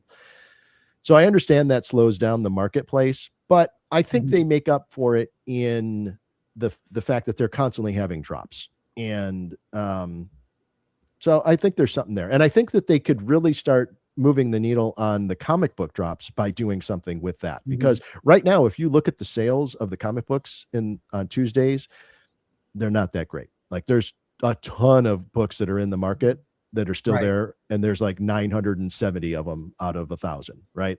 Yeah. And so that's not great. That's not a good look. You've got to find a way to encourage people to go for those.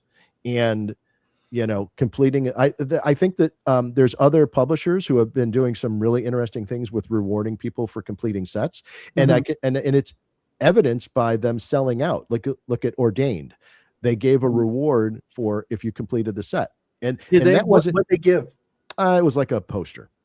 Okay, it was something. Okay. And there was another sorry, once I get in a roll, sorry, but there was another book that was just before that did the same thing, and they sold out of their 1,000.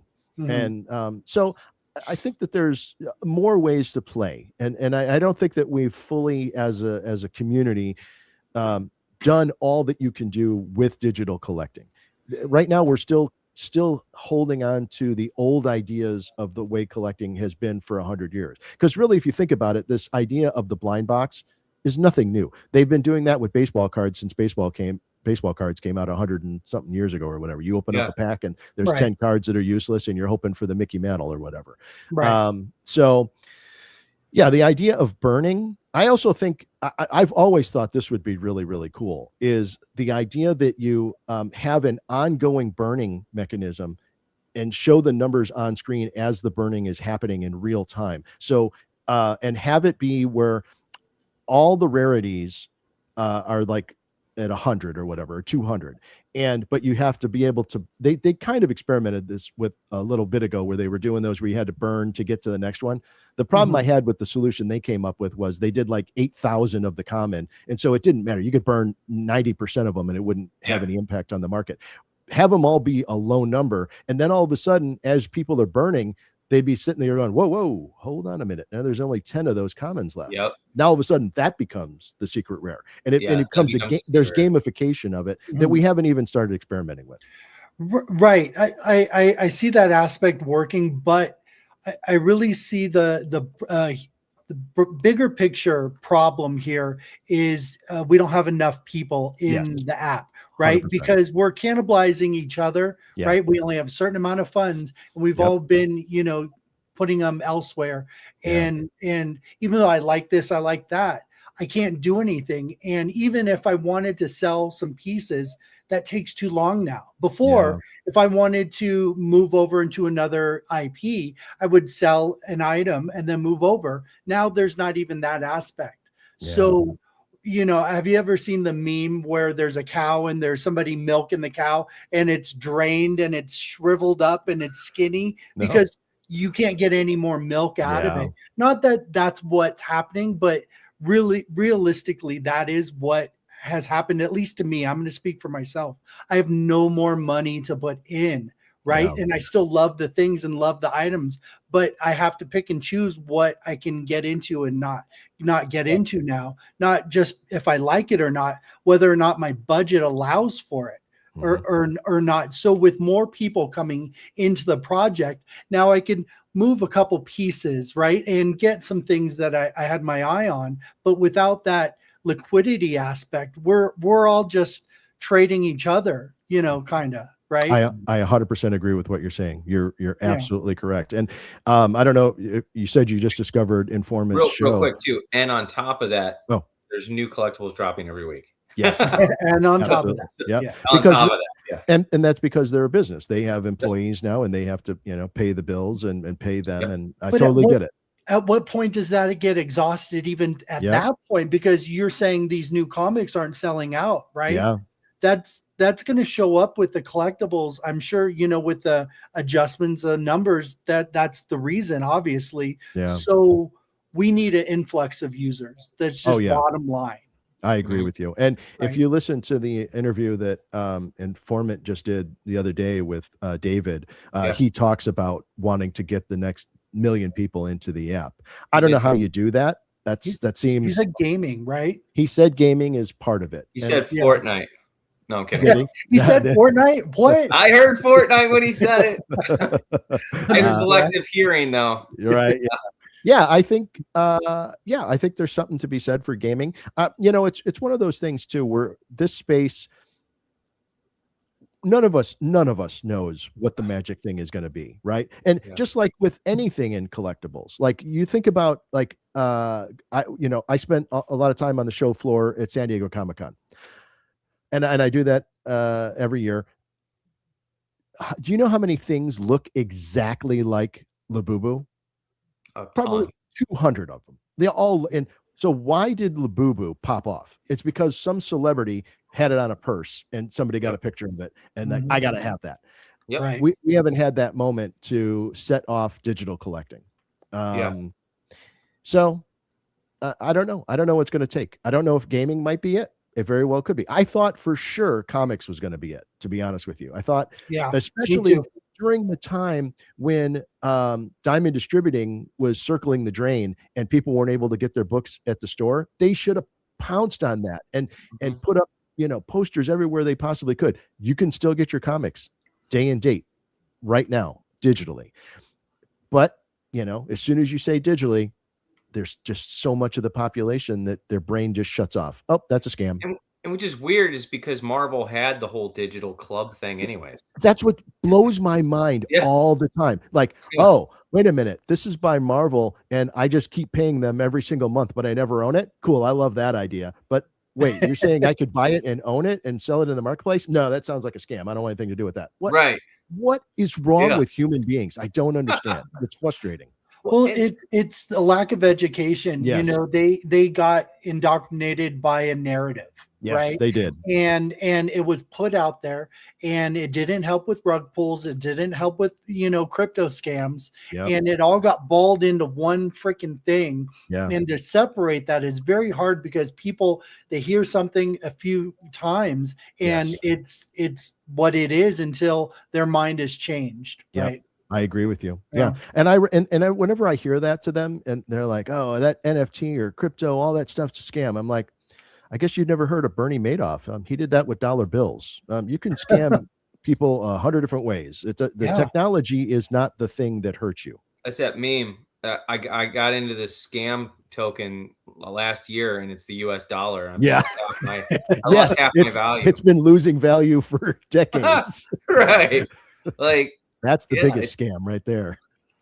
Yes. Yeah. Well, it is the biggest scam. You're right.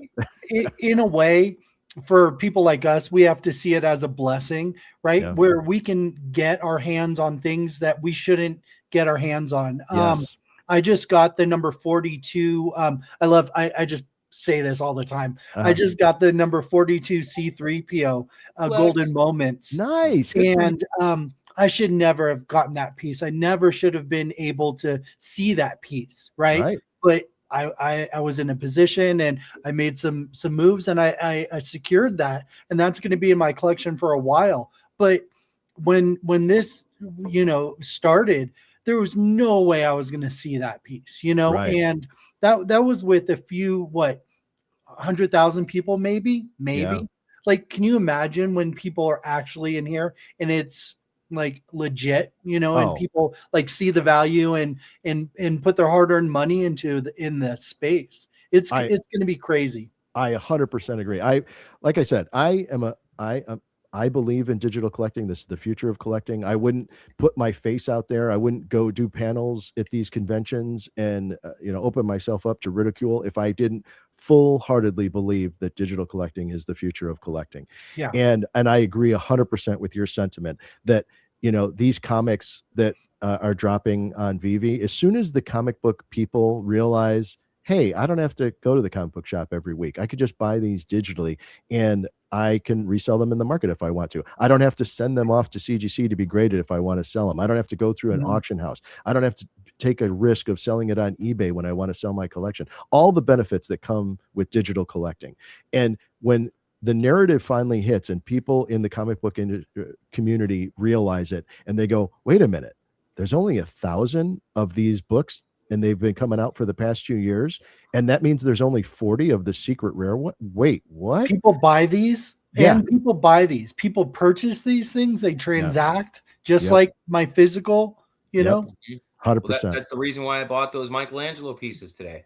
Yeah. I didn't buy them to sell them today. I bought them for way down the road to whatever economy we're going to go into to sell them then, or flex them then, or whatever I'm going to do with them. And we talked to a company, DGC, and we had them on, and I really think that's a really cool angle to get people interested and understand the grading process and something like that, because that kind of bridges the gap a little bit more, because people are familiar with grading. They grade Pokemon cards, they grade comic books, and in their mind, I feel like that will trigger, the value, mint numbers. What is that? Okay, so the value's equated to the mint number. So therefore, and gets the wheel spinning and bridges the two, the physical and the digital a little bit. Yeah. I support what they're building. I hope the best for them. I think it's a very interesting expansion of where digital is now. What I would love to see happen personally is that they build it up to where a lot of people are using it and it's doing well financially. And then a company like CGC comes in and buys it from them. They are rewarded for all their hard work. They get money. But then if CGC owned them, they would have digital displays at every Comic-Con showing digital. And why isn't CGC in it? We've seen them already, right? We've seen CGC on Vivi, correct? With the there is through one, through the steak one. Yeah, the steak. You're right. So that's the very first one that I'm aware of. Yeah. And that was another comic book reward for completing the set. Yes. Right. And I love that comic, by the way. It's super graphic, but nice. I like it. Like, I probably would buy more staked ones. That was like a physical stake that they did in the real world. Yes. That was really cool. Yeah. And then we got into digital. I'm like, wait, CGC is on this panel. I'm like, this is their entrance, and then all of a sudden we saw DCG, and then Vincent Zerzola's BCG, I think. Yeah. We're gonna flush his out a little more. We're having him on Sunday. Nice. So we're gonna find out all about that one. But neither of those are on VV though. They're on VV. They're all on VV. Wait a minute. BCG was released through Vincent. For where the he did edition. 11. Remember a grade 11? And it's actually on VV? Yeah. It's on VV. Yes. That is crazy. So what do they do? They have to at mint the it? New York Comic Con, he did a It pack. comes graded. It comes graded, and it's a blind ball. Oh, yes. I know what you're talking The about. Addiction comics. Yes, the Addiction comics. Yes. His was BCG. Yeah. And at first we got him mixed up with DCG. And I'm like, wait, there's two of them now? So we do see Vincent's on VV. Nice to see DCG someday on VV as well. Yeah. So we'll see, I guess. But yeah. But we also have CGC, so I don't know. Yeah. Well, then we've also got that situation. I'm sure you heard that. Was it PSA bought Beckett? I think it was. Is that the new story? That's the story that's out right now. It just happened. Just happened like within this week. Yeah. Okay, so I didn't hear about that. Yeah, I thought that was something that happened a while ago. No. PSA bought Beckett, or is the other way around? One of the two. So you can't tell me that we're not on CGC's radar, right? With comics, it would be ignorant for them to not have already known about Marvel the biggest putting out comics, right? Oh, what's up, biggest bro? Love that guy. This is the best, one of the best human beings I've ever had the pleasure of meeting in my life. Just a great human. Dang, nice. That's nice. Yeah, he's just a great person. I have to meet him now that you said that. I'm telling you, best person in the world. Yep, great guy. Yeah, I agree with you. I think the problem that we have is just like you had said, we don't have enough people yet. And until it's like one of those things where, it's unfortunate, but we have to have the numbers to show that there's money to be made before these other companies go, oh, there's money to be made. Then we'll move into this space, Right. And it's like the, catch-22. You got to have the numbers and the money before other people are willing to jump in the pool. So attention. It's all where attention is. Yeah. It'll just take a little bit of time. It's just going to take time for the narrative. I think that, well, I was talking earlier about those pendants that I mentioned that you're talking about doing for Disney Pinnacle.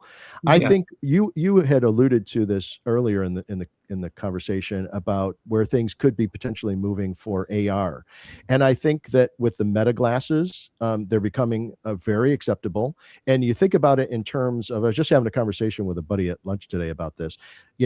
10 years ago, they tried to do Google Glass, and it failed miserably. Nobody wanted it. You look like an idiot with those little plastic things on, and people are like, are you recording me now? And it was a catastrophe, right?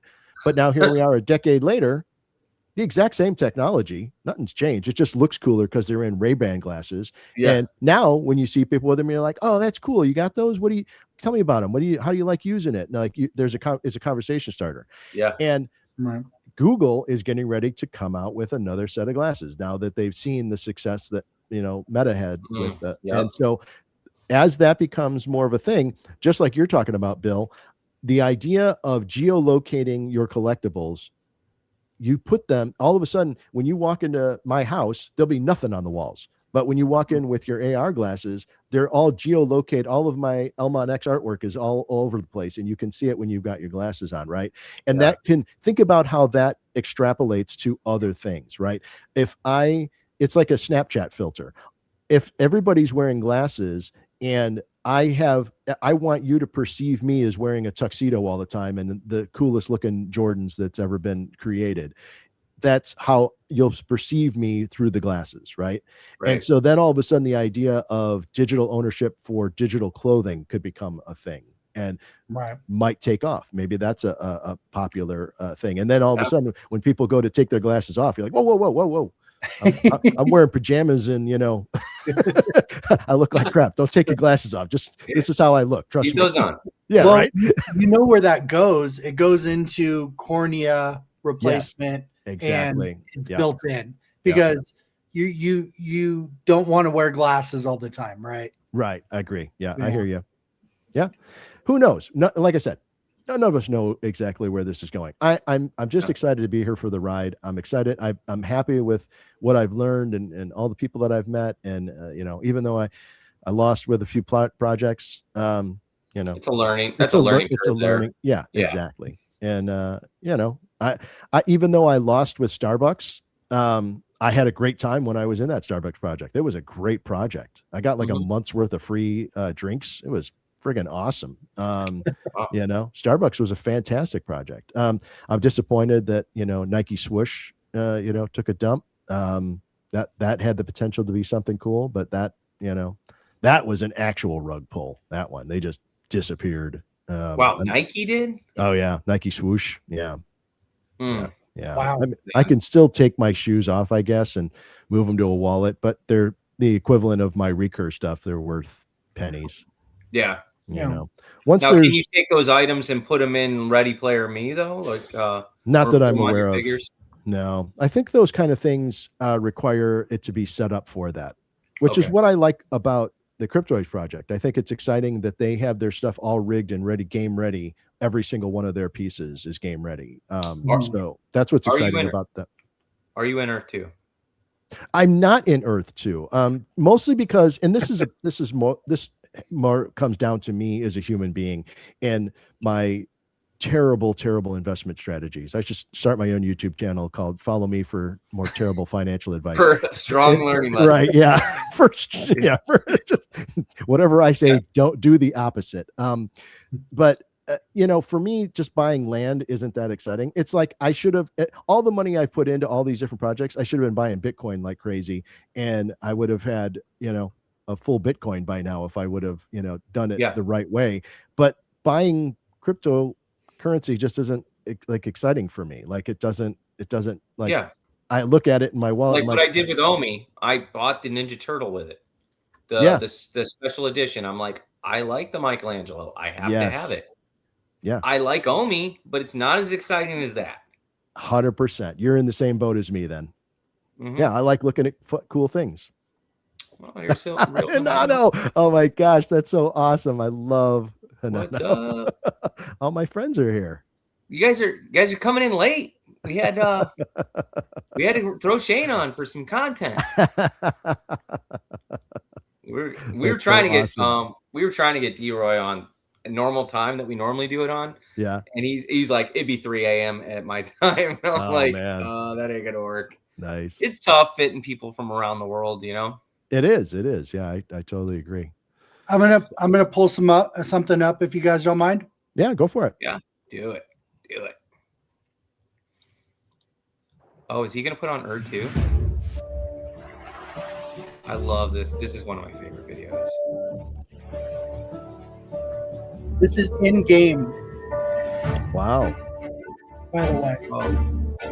Oh, actually, I was thinking of the other video, but that's okay. The song's cool too.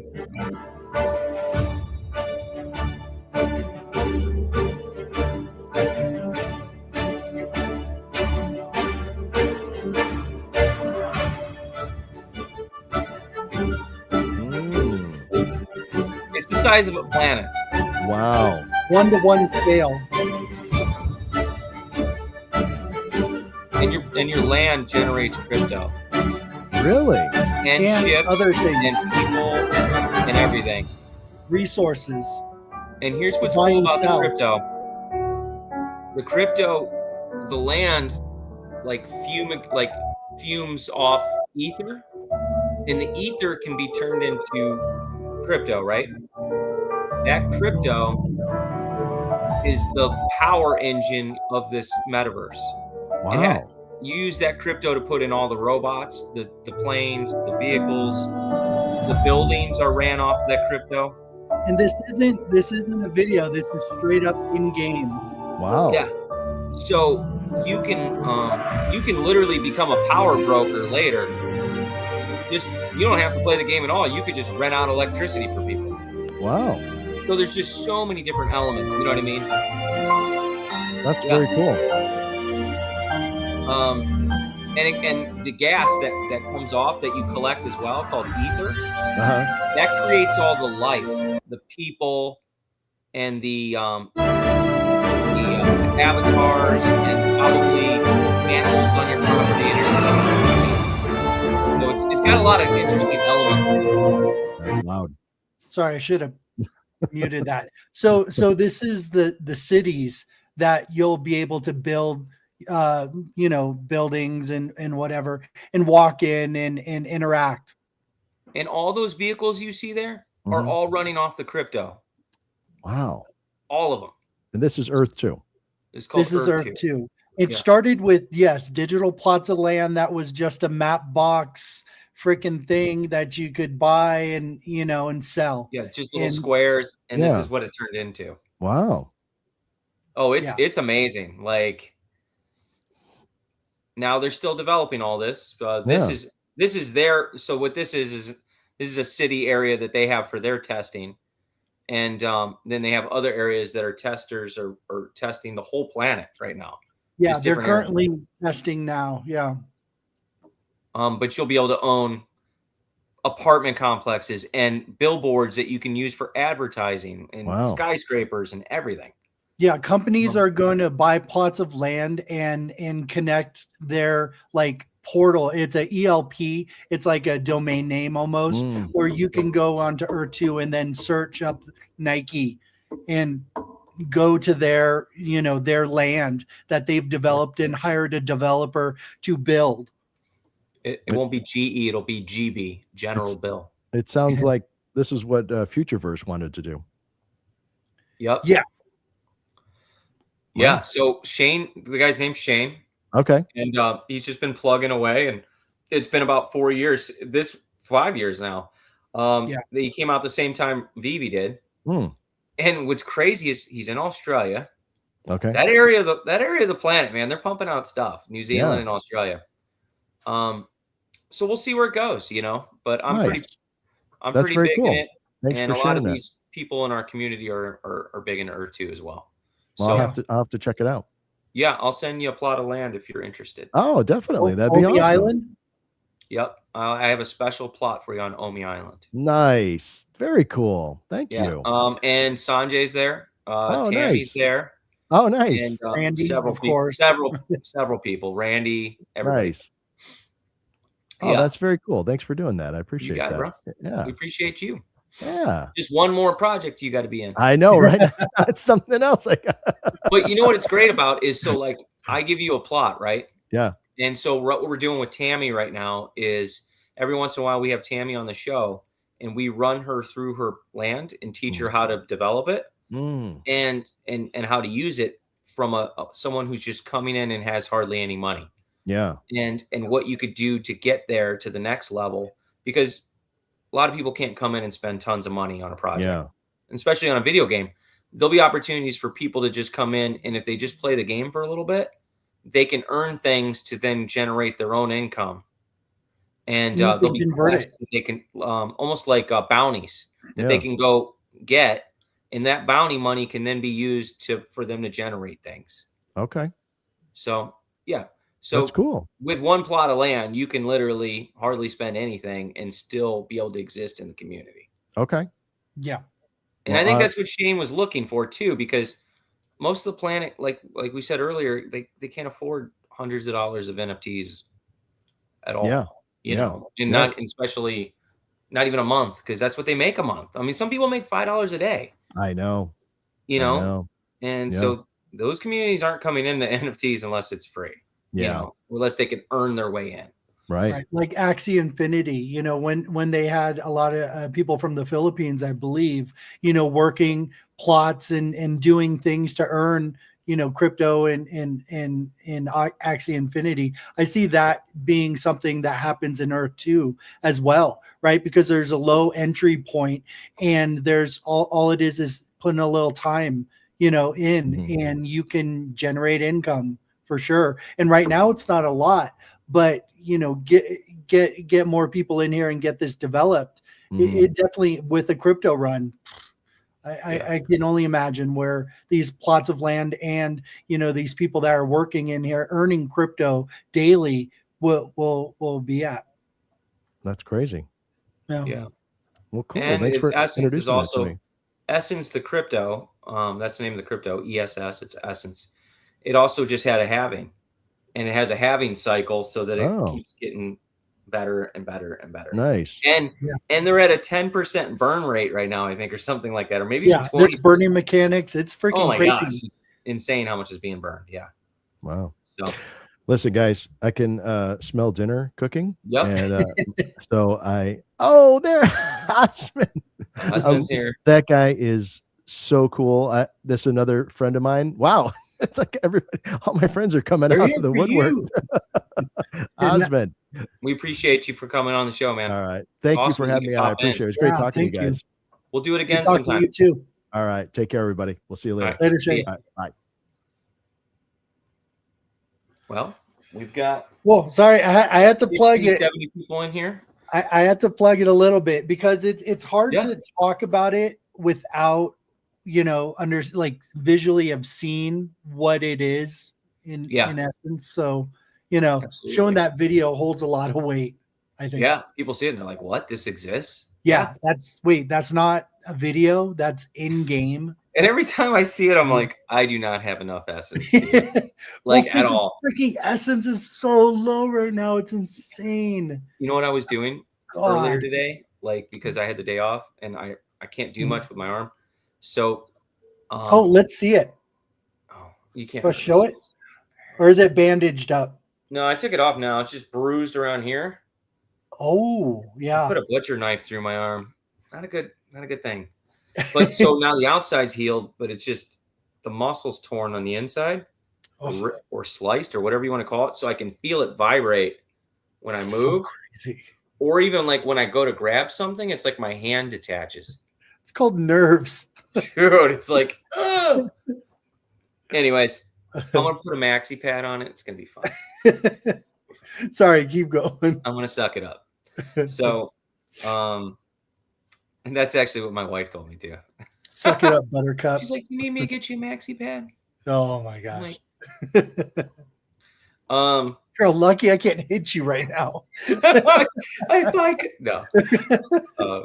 So I'm like, I was going through my properties and I was slotting jewels on all my properties almost because every little bit is going to give me that extra essence now. And I had so many properties that I didn't even have slotted that they were tier 2 and they were like 12 tiles.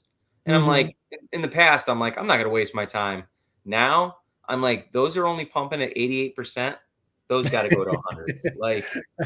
I just staked for the first time in months because I was like, the crypto run, I don't want them staked, right? Because I want a chance to sell.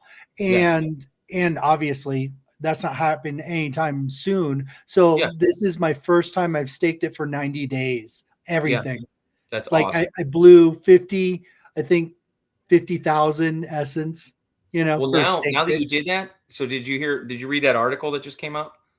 I didn't get a chance to go all the way through it. So by the time you, it's good that you stake now because the staking rate's going to drop lower if you're not locked in by January 1st. Oh, really? Yeah. So it's good that you did the 90 days. Oh, you just made it. So we're going to get even less essence now. Wow.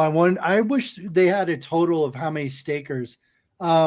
Spectrum, can you get on that and build a website? Yeah, Spectrum. We need an exact number right now. We need. So what I do though with the whole staking thing, so I have 83,000 staked, but I can't stake anymore. I staked all my properties. Yeah. So I'm like, I have a separate pile set off on my wallet that I'm going to sell later. Right. So that I'm not even worried about that if the crypto ever goes up. You know what I mean? Wish there was an auto repeat, right? So you didn't have to go through that process of each one, right? Yeah. Spectrum says, I will not. What? Maybe he's busy building a website. I don't know. He's busy. All right. Well, we're almost at the 4-hour mark. We got 2 minutes. Let's hit 4 hours and bounce. Okay. Starving. I haven't eaten all day. Oh my God. Yeah. My kid, you saw that. My Right. kid got a award today, so I got up and went there and went through all Seen that, that. and I was like, okay, I don't want to eat because we're about to do a show. I'll eat after, and now, Yeah. it's like 6 or 5 o'clock. Did you tell him I said congratulations? I will when I get them. Super cool. Yeah, what a show, man. Like, I'm really excited about all these different projects. Oh yeah. Very cool. And the London Police giving out that's those very cool gifts. Like, the gift I was going to give out was only like 10, 20 bucks. Yeah. That freaking mural he gave out was probably worth hundreds. Oh, yeah. I would think. I was mad I wasn't able to spam because I knew the number. I'm telling you, I did. Yeah. Yes. You had it. Can you kill people with the shovel yet? I brought that up. You can't. Where is that was my go-to in Lego games, man. Yeah. The shovel. And wait, you were in the Lego verse? You know that's coming. You know it's coming. Well, no, you know that already happened, right? Yeah, in Fortnite. Yeah. No. Yes. The Lego verse already happened. My kid was in that playing the Penguins universe. Okay. You know the Penguins game where there was a bunch of pedos in there.